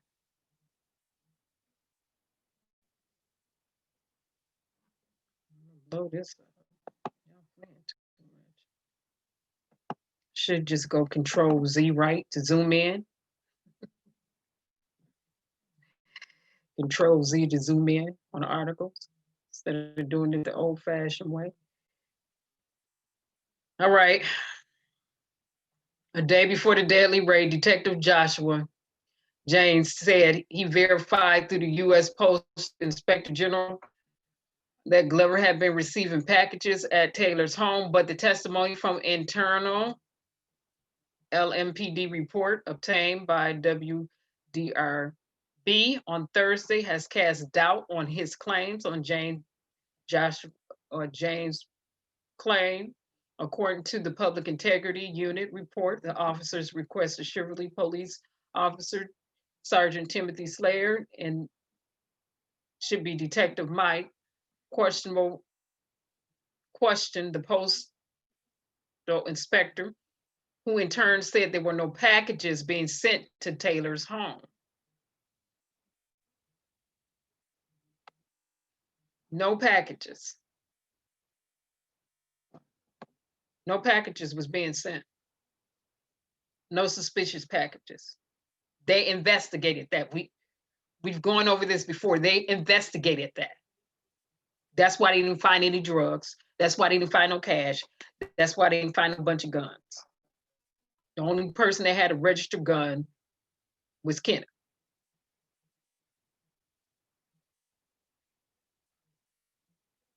Now, let's get to Little Miss Missy Moo, the judge who signed the warrant. See, because they were consistently told no suspicious packets were being sent. So Jefferson Circuit Judge Mary Shaw, who signed the search warrant for Taylor's home, has since expressed concern that she was misled by officers in the investigation. That means they falsified information to get a warrant. Let me pull that up.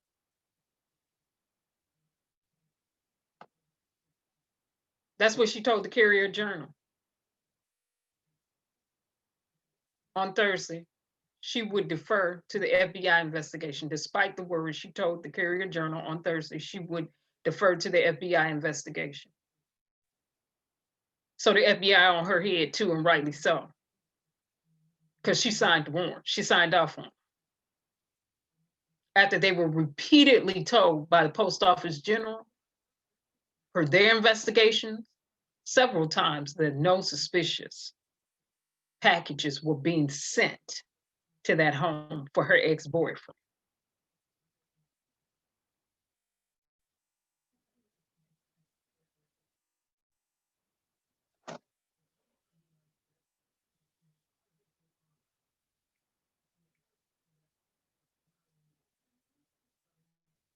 Right, Perry, and they had already had him detained.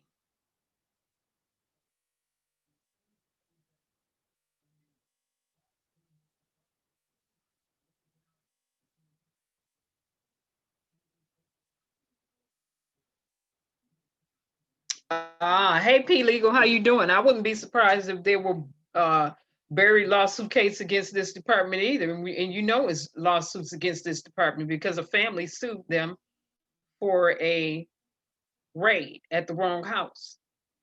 The African-American family we saw over here a few weeks back when we saw them raid a house in Louisville, Kentucky, they was at the wrong house. Hi, Crystal, how you doing?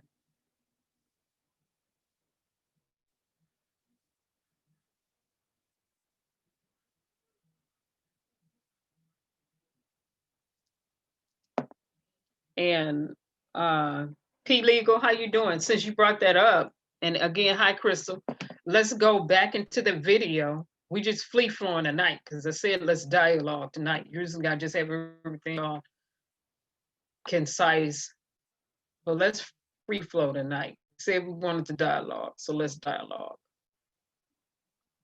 Let's go back into this botched raid that happened in Louisville, Kentucky, with another African-American family that traumatized them. Another botched raid.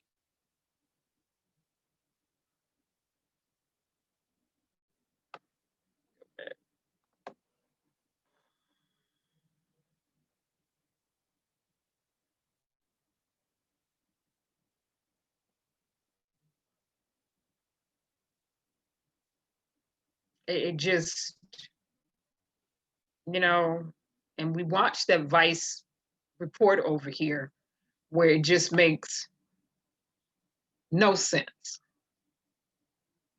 Vice have, who's a real investigative news network, have been on the ground digging and digging and digging and digging. And when I say they have been finding out so much information, I mean, they have been finding out so much information. They have been submitting the FOIAs and suing to get information and digging and digging and digging. They have really been digging just so all type of information can come out. Make this screen large. This raid happened 17 months ago, approximately, roughly 17 months ago, like 2018, Louisville, Kentucky, another family, wrong house, no drugs. We saw this over here. Let's watch it again. Since we dialoguing tonight.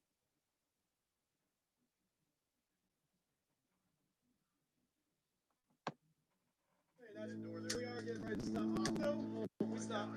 That was a stop. Full stop.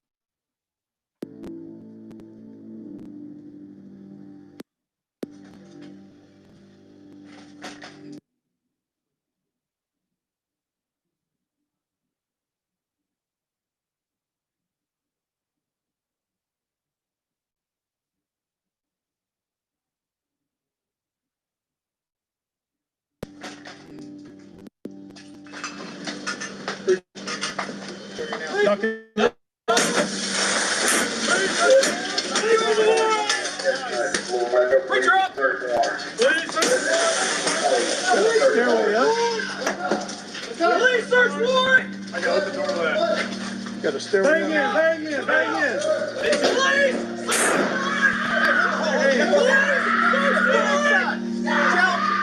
Okay. Police, search warrant. Hey, let me see your hands. You got that? I got one. Right, come to the sound of my voice. Come down.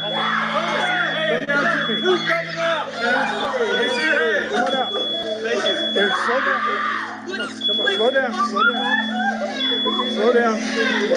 Just come out to the sound of my voice. Come to me. Hey, don't move, okay? One over. Here, come on out this way. Only one over. Come out this way. Mark. Come out this way. Full cover. Hurry up, come on. Hands up. I know. I'm just. Go. Hands up, baby.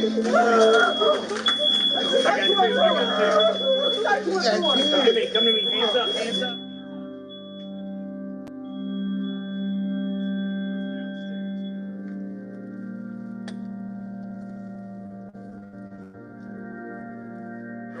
Get on the ground! Get on the ground! One female at the back. You have anything on you or anything I need to know about? No. No guns, nothing. Come over here, right over here. No guns or nothing that's gonna hurt me. How old are you? 14. 14? I'm gonna look and make sure you don't have no guns, okay? Nothing that's gonna hurt me. I heard like a couple bangs. First, I thought it was probably like a door or something. I was running and yelling, stop. I hear like right there, like there's like a steep. So I right there, next thing you know, I just see like a whole bunch of people pointing their assault rifles at me straight to my head. The first thing that happened went to my mind. What happened? The first thing that came to my mind. My dad got shot. Do you see law enforcement the same way that you used to before that? No. Innocent family held at gunpoint. No reason. False accusations. It's wrong. We was kids. We shouldn't have to go through that. Especially if we didn't deserve it.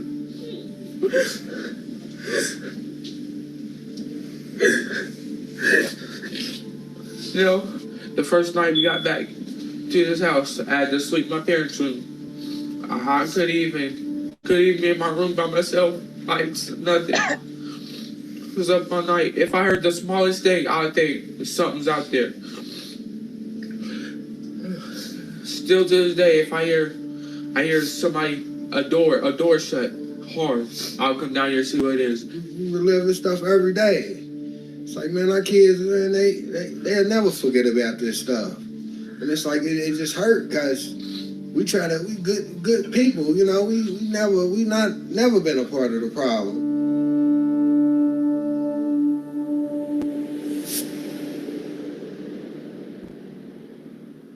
So remember that.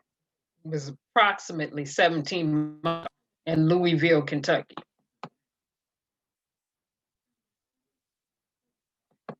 And now the judge is saying, oh, the officers got warned in this Breonna Taylor case under false pretenses. Oh, really? Really? Okay. So P. Legal, when you said it's a lot of cases,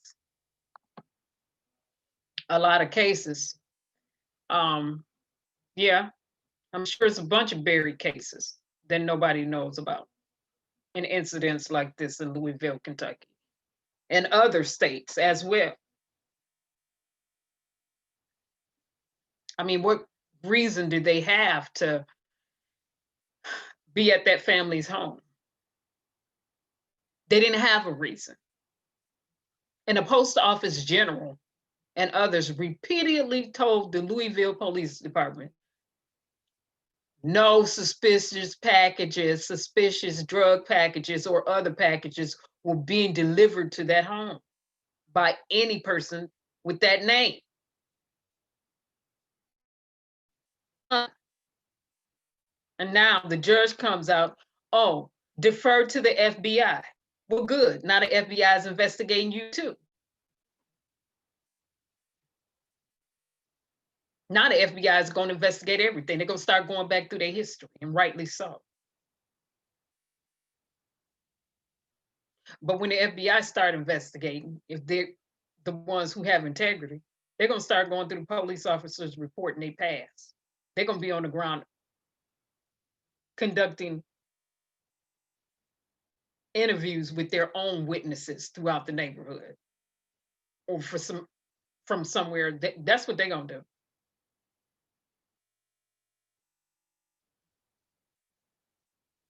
They're going to start looking at their paperwork too. Now they get to hit those databases that everybody else don't have access to.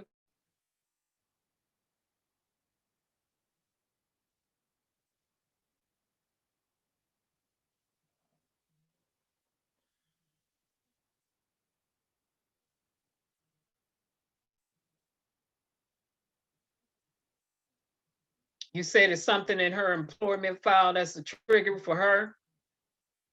And Perry, I have not forgot about Ayanna from Michigan. She's from my state, the little girl that was shot in the head. Jeffrey Feiger is the attorney that litigated on that case. And the family received some type of compensation for her death. That was big here when Ayanna got shot. That was huge here in the state of Michigan. Everybody who has a bit of activism in them and knew about it was turned up. The state was turned up here when that happened. Yeah, we were all the way turned up here when that happened. All the way turned up. Not only that, around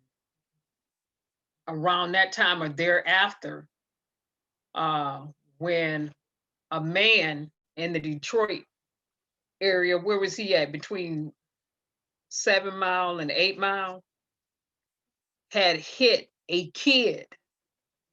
You know what they did here? That's why I tell people, you can see people running around doing whatever. Michigan is they with it. They with some stuff here. And they snatched a man out of the car and beat him to a coma. They snatched him, them African-American guys yanked him up out that truck and beat him to a coma. And yes, they got charged. But they got through this truck because he had hit a kid,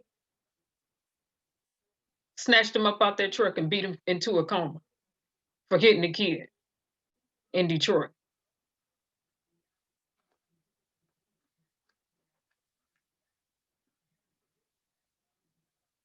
In this state,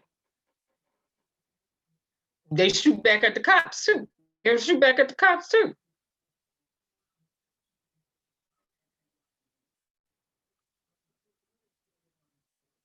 Because here, and when you talk to people, it's going to be self-defense or they're going to go down and fight.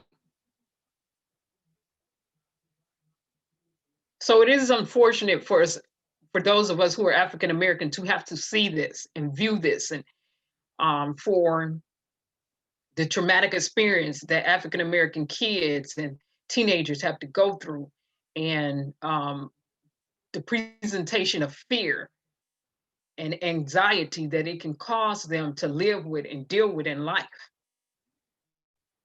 And so it's serious. It's serious.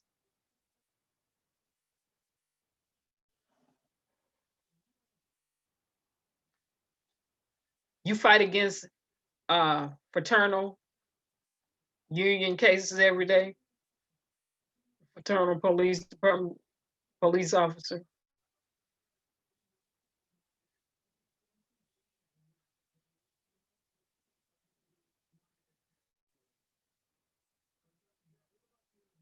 So yeah. Again, listening to the audio of Breonna Taylor, some of the audio from what was presented to the grand juror as it related to Breonna Taylor case, and basically Cameron didn't do his job, which we already knew. He didn't do what he was supposed to do. He didn't go in to present a case on her behalf. That's not what he did. And so the grand juror said they came back with that indictment because It's the way the information was presented. It was about the choices or the lack thereof that they had, the options or lack of options that they had, that they were presented, period.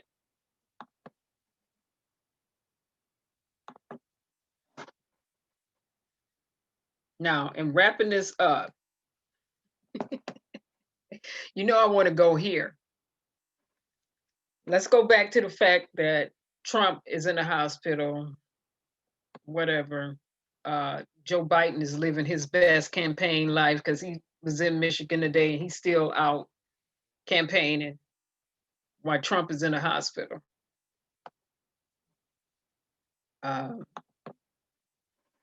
The pandemic is real. That's what at the beginning, when I came back on, I had my mask on. And somebody left a thumbs down because they mad at what Powell said. Well, you know what? Let me say this as it relates to this pandemic too, because we are still in a pandemic. It is nobody's fault that Donald Trump has COVID and his family got hit with coronavirus, but their own. They knew about this in 2019. That's why it's called COVID 2019. 2019, the United States was made aware. Now, 2020, definitely by 2020, the scientists he fired, from the doctors he terminated, to the departments that they shut down, all said, if you're going to forecast, you need to be prepared for a pandemic. So it's nobody's fault or responsibility but his own. But his own. See, the science don't lie. The numbers weren't lying. People lie. The science and the math don't lie. The facts are always going to tell the truth, whether people present them in a truthful manner or not. That's his own fault. He refused to shut the nation down. National, to make everybody shelter in place at the same time. He let governors do what they wanted to do.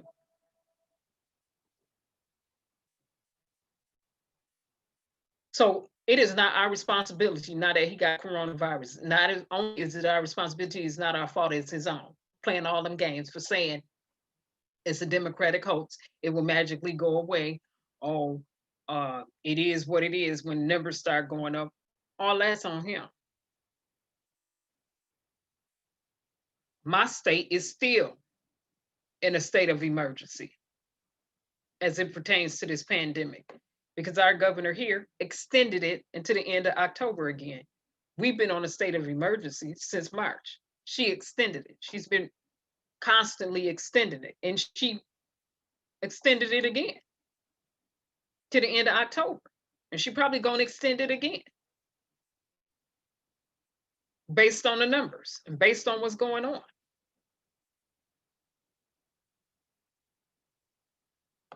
It's nobody's fault but Trump. That's his own fault.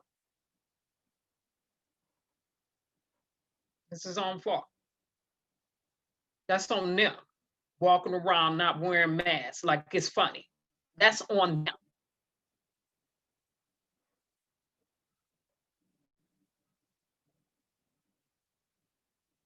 Let's stop this and back this back some. People feeling all upset and they in their feelings. Well, for the people who wanted to be illogical, stuck on stupid, sticking to stupid with Trump, sticking with Trump, like they stuck on stupid with glue. That's on y'all. The science and the math don't lie. This was never a conspiracy or a hoax. It's over 20,000 people dead, 7 million people plus confirmed with cases. We in a pandemic. Now I'm gonna circle back around on this. That's on him. That's on him.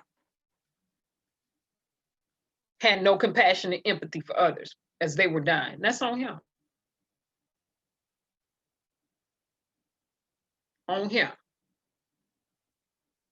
Now all of a sudden, oh, the nation is not. The nation ain't, no, we not. No, we not. I've been in my mask since March.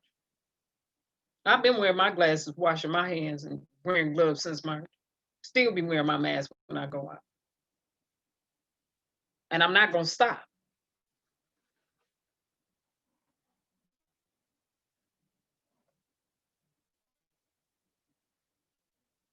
Hey, Brown Sugar, how you doing? Oh, you know what? Perry Hilton, as it relates to the Breonna Taylor case, yes, they are going through regentrification, and we showed that over here too. I showed that video from Vice. They've been trying to do what they did in Detroit, Michigan, downtown in the hood. When Detroit had projects down there, well, what they did was a lot of regentrification. And now if you're going to stay in what used to be the projects downtown Detroit, what is it, coming off Jefferson, it's $100,000 and up to get in what used to be the projects, because they flipped that regentrification, pushed the poor people and the African American people and some working class who could afford there to stay there before, pushed them out, flipped it. Now if you're gonna live there, it's $100,000 and up. And the ground floor level down there, where it used to be the project, is $100,000. And as it rises, the price and the cost of what you're going to pay rises, goes up. So yeah, we showed that video over here too on regentrification. I'm doing good, Brown Sugar. How about yourself? Hopefully you're all right. But let's circle back around to using good sense, because common sense is not so common. So since more African American people have died from this pandemic, like I said, we couldn't afford to play at the beginning anyway. Nobody should have been playing a game in the first place. But as you know, so many other African American people, not just African American people, other people were saying too, when he was diagnosed with COVID, a lot of people were saying, well, didn't he say it is what it is when the numbers started going up? That was a mean and rude thing to say. Now everybody running around and they want to have all this compassion and prayer for him, but I thought it was fake. I thought it was a hoax.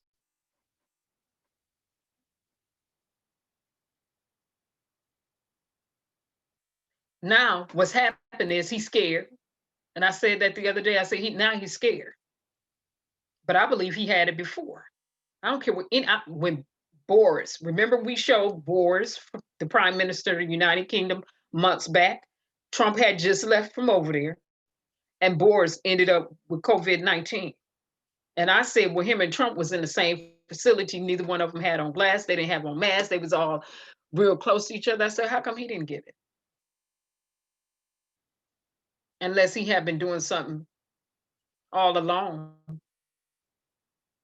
behind the scene. And we don't know because we don't have access to his medical records.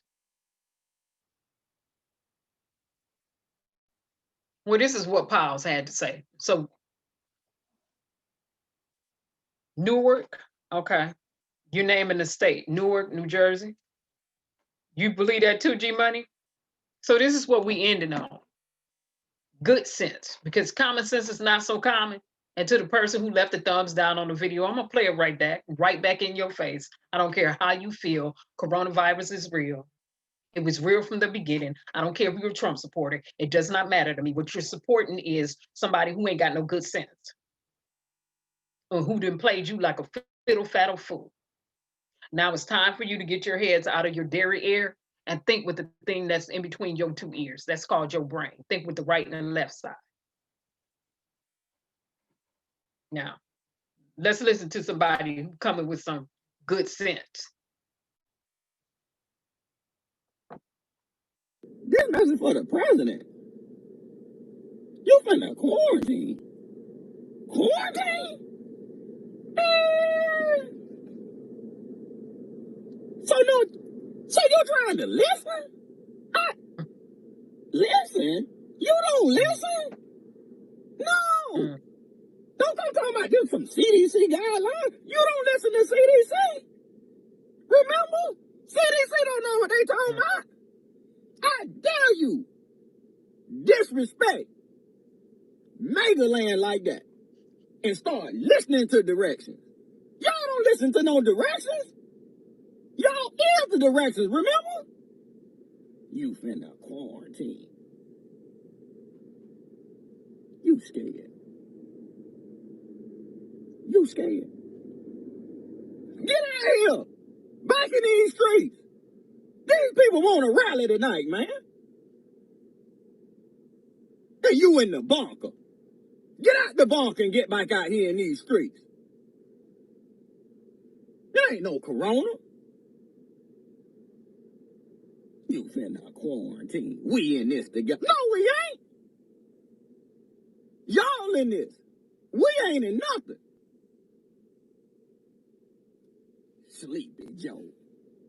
He's weak, Sleepy Joe.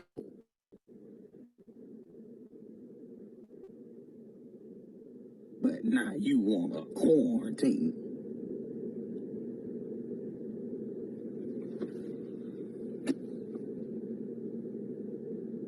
Get out here now.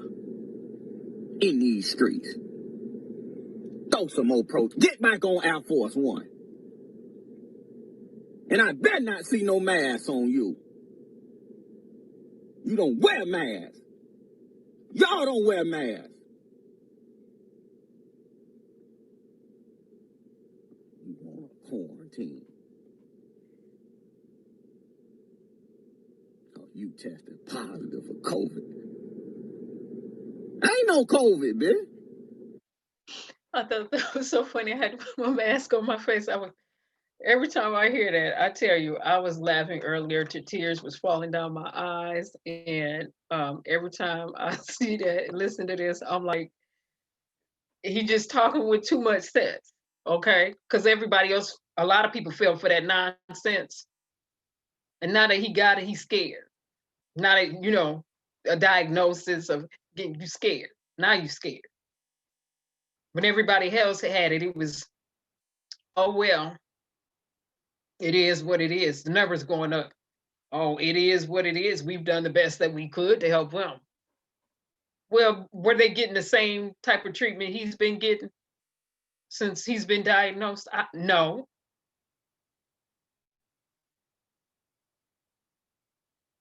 Did everybody in the United States have access to a ventilator when they needed it?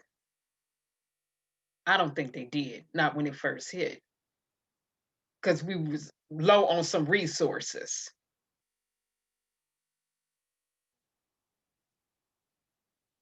Now he got a quarantine. By the way, while I'm talking about it, one of the Republican senators, they got it too.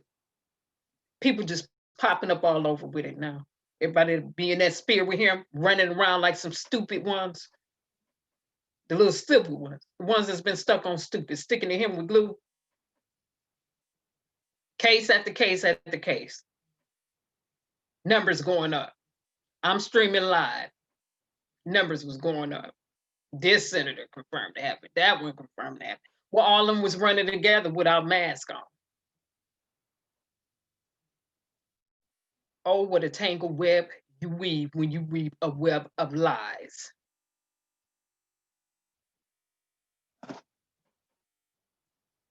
Yeah, ventilator. No, Perry, the Supreme Court won't be deciding nothing. The vote's gonna decide. That will be a war.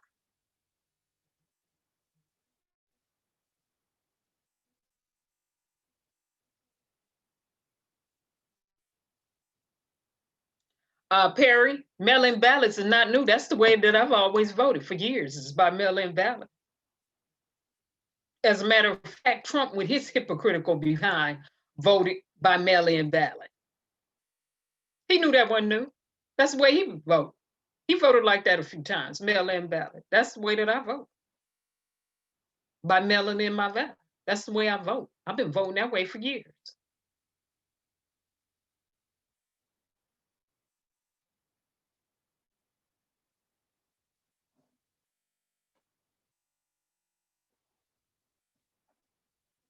Oh, y'all governor made sure people have ventilators, where in this state, Michigan, They started because we were a manufacturing state. We started manufacturing. Ford started manufacturing.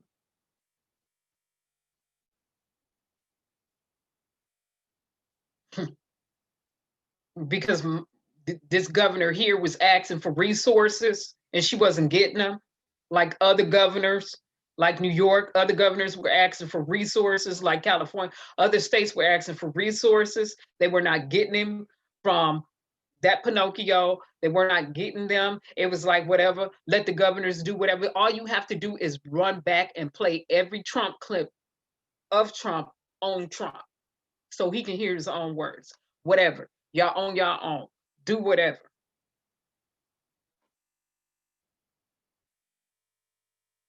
So Paul said, get back out here. It's a hoax, right? It's fake. Y'all don't believe in wearing masks. Quarantining for what? No, like he said, now you're scared. Then everybody else running around. We're supposed to have a bunch of compassion and empathy. Ho, ho, ho, ho, ho. My compassion is still here. I'm that same person that had that compassion and empathy for the rest of the people who died from this pandemic. I'm still that same one. But I'm also that one with some good sense that believes sowing and reaping is real. He sowed the harvest and the crop is coming up because it was never funny. It was not funny. He fired the scientists, firing the doctors, everybody fired, everybody who was telling the truth and coming with scientific information and coming with medical information. He wanted to fire because it was not fitting his lying narrative. Well, guess what? We've been saying from the beginning, don't play Russian roulette with your lungs because coronavirus has no racism or biases. And guess what COVID did? Said, hello, you got lungs? Okay, let me settle in. I found a new home. Say it again because some people missed it. It's what coronavirus did for him and his family. Knock, knock. Who's there? COVID. COVID who? COVID coming into you. Oh, you got lungs? You got some lungs, right? You're a human? Well, we just gonna settle in. We found a new home.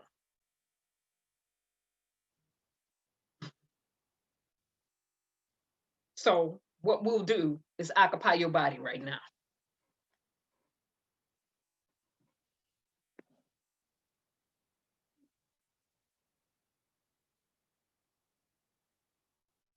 Yes, John Hopkins has been putting out real information. Harry, you laughing, but I'm serious. We've been saying this since March. Don't be playing Russian roulette with your lungs and your kids' lungs and your life.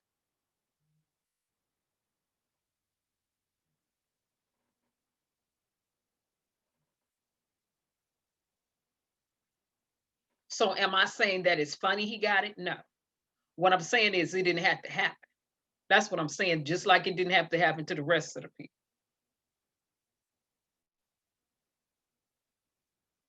It didn't have to go down like this. It really did. This could have been contained. We could have mitigated. We could have minimized some of this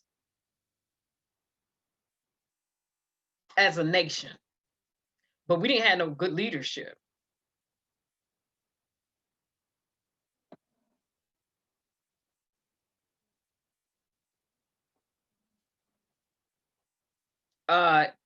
You said you believe Trump is playing us? No, he got it and he's scared. That's why he at the hospital.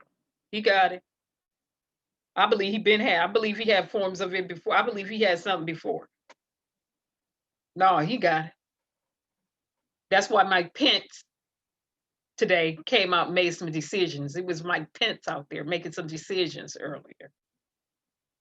Now they talking about, well, we got the computers and stuff with the.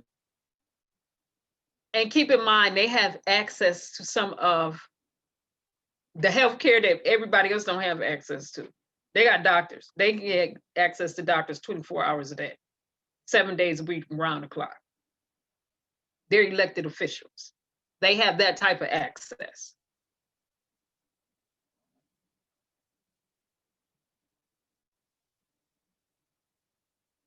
Oh, yeah. And I do believe that. I said that the doctors have been hiding his medical conditions since he's been elected. They really have. Now, it's interesting. He wanted to call, he's the one that came up with the name Sleepy Joe. Joe Biden, Sleepy Joe, Sleepy Joe. Well, Joe Biden been out living his best campaign life because he was in Michigan today. He's still out campaigning. Joe Biden also said if he get COVID, he gonna make it public. If he tests positive for coronavirus, he's going to make his medical record available. He's gonna make that record available for everybody so they can see it directly from the doctors, all of it. So people were saying, well, yesterday when it came up in real time, I was listening to the news. And the anchor said, allegedly, Trump just tested positive for coronavirus. He just tweeted it. And he said, nobody's getting ready to confirm that yet because we're waiting on a doctor. So that's why in the first video yesterday, I have allegedly up there. Then after a doctor came out and said, well, yeah, signed off on and said, yeah, he got it. Then that's when I came back on and said, okay, because Melania audio had leaked yesterday too, of her being very nasty and condescending towards kids at the border. Okay. So I said, October said, surprise, surprise. And the surprises are not going to stop. The information is rolling in, not everybody rolling. His campaign manager that got demoted, they scared that he gonna start singing like a canary. The one that allegedly tried to commit suicide last Sunday, that did a standoff with the police for hours, Trump former campaign manager, the one that was demoted, they scared that he gonna start singing like a canary or like a parrot and telling everything he know to the FBI and the police.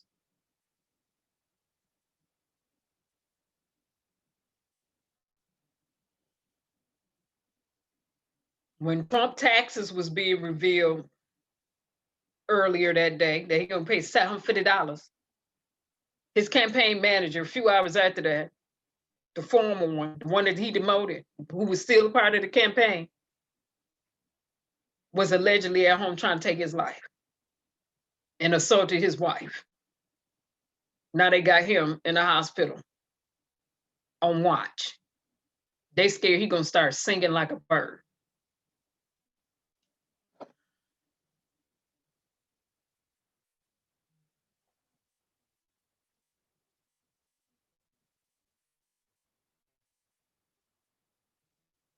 Oh, they gonna use the spearmint of drugs on Trump? Well, he give his consent. I'm sure they have been experimenting using something, but that's on them.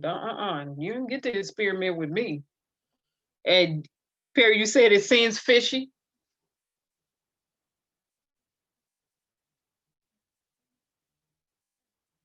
But see, if we pay attention to what happened in the debate, he was mocking Joe Biden for wearing masks all the time.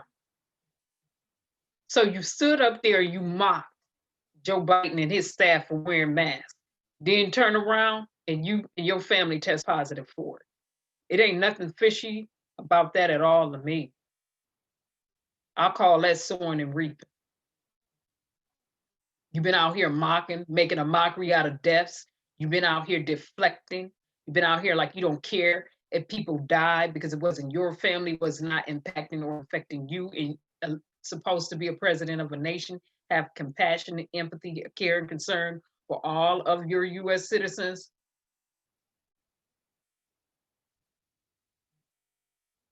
So COVID-19 said, get this dance right here. Yo, you, get this dance right here. Surprise.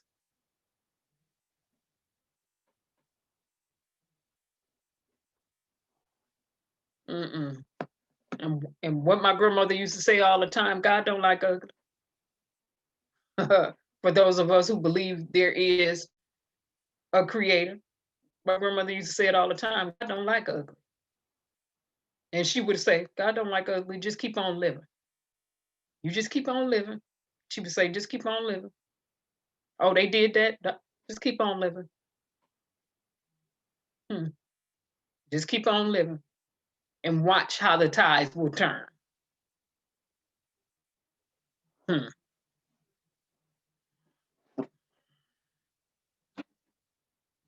And so somebody was upset because when I wrote in the comment, I said, no, it is what it is. And isn't that what he said? Well, we should have some compassion. I said, it is what it is. Isn't that what he told everybody else? To the families who are still suffering and grieving behind the loss of their loved ones that they didn't get to see because they're not allowing you to come in with your family if they had COVID and sit. If they died, they don't allow you in. For him to say it is what it is, all that mess he did with Cuomo in New York, that mess he pulled here, excuse me, I'm from the state of Michigan. The Attorney General, the Justice Department, Department of Justice head, Barr, the Attorney General for the United States, has a lawsuit against my governor as it pertains to COVID-19 and her emergency orders. Trying to come in here and sue, talking about she was violating people's constitutional rights because they didn't want to mitigate and shelter in place. So no, absolutely not.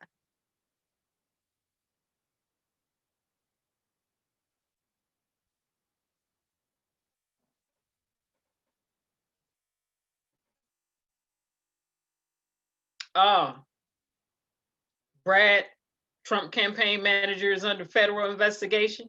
Okay, Pete Legal Intel.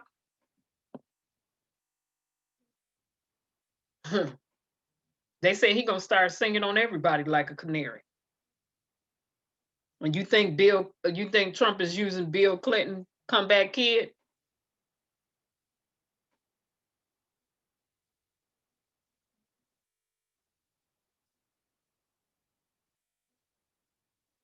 It's not gonna stop nobody from voting. His little group that was gonna vote for him is gonna vote for him. Some independents, when they saw the debate, say he was acting like a crackhead. They said they are not voting for him. Completely turned him off.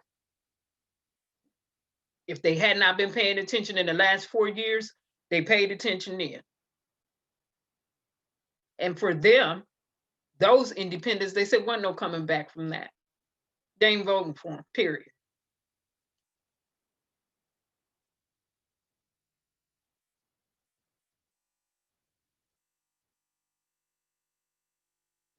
Right. And it did seem like he was helping to intentionally create genocide on people with all these shenanigans, playing a game of, we needed masks. Well, stockpile. I went and left the stockpile of masks. Well, you get in there and negotiate like everybody else, but it was too late. So governors had to fend for their own state, left out dry, left out to hang by themselves, left out to dry by themselves. Solo dolo. That's the way he did it. The federal government, it never should have been a solo dolo when it came to resources during this pandemic. It never should have been, I'm going to decide. Yeah, I'll let the governors decide if they want to stay open. That ain't the way they go. It's everybody mitigate. Shut your state down and mitigate. Now, how's the governor in Florida feeling, by the way, with his silly self? How about the governor in Georgia, where the Center of Disease Control is at, with his silly self? How about the Mississippi governor? How about all them governors who were silly? How they feeling now?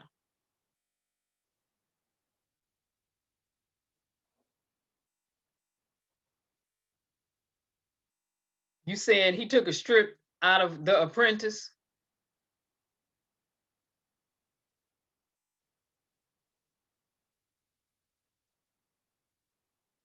Well, now the only theory that I will go with that I heard, Perry, that makes some sense is,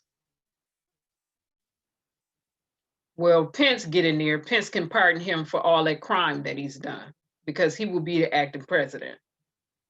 If Trump stays sick long enough, Mike Pence is in control, or he have the reins. If Trump yield over the reins to him, if it progressively gets worse and nothing happens to Mike Pence can pardon Trump, and Trump can walk free from all of the crime that he's committed in the United States of America. That's the only thing that I heard behind him having coronavirus that made sense.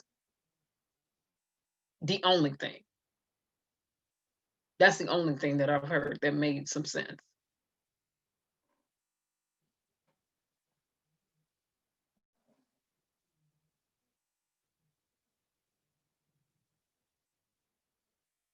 Yeah, you're right, P legal intel. The states can still prosecute on their individual basis. Yes, they could. Yes.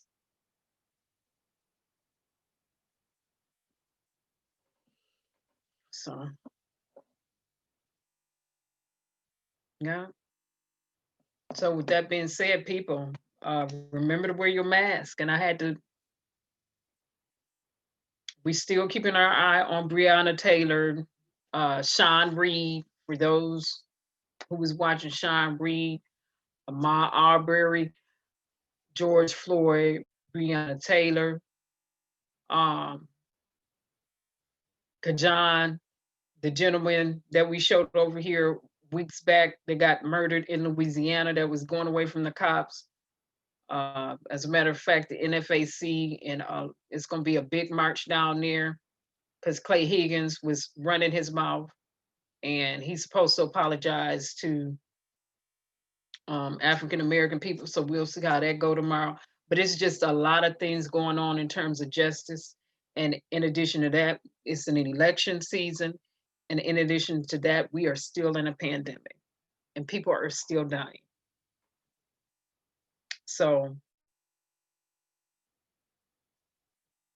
I wanted to admonish everybody again to stay vigilant, stay woke, stay careful, and to look out for your family and your neighbors and for others. And to wear your mask. Okay. Should we wear our mask?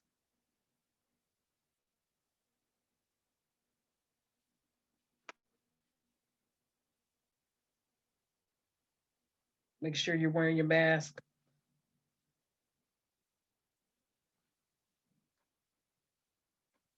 Wash your hands. Take your vitamins and your minerals. Eat as clean as you can. Wear your glasses also when you go out. Spray your stuff down.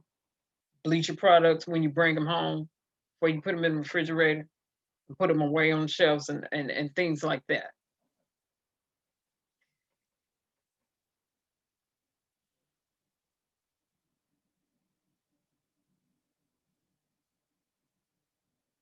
Ah, good, P legal. Go for the family crime. Oh, thank you all. Thank you all. Thank you all for live streaming. Greatly appreciated as usual. And yeah, peace and blessings. And again, stay careful, be careful, stay vigilant, everybody. And look out for each other. All right, everybody and remember to vote. So have a pleasant evening and a pleasant night. Bye-bye, everybody. The link is already in the description below for that audio pertaining to Breonna Taylor. Hankerson, that's below in the description already. So bye-bye.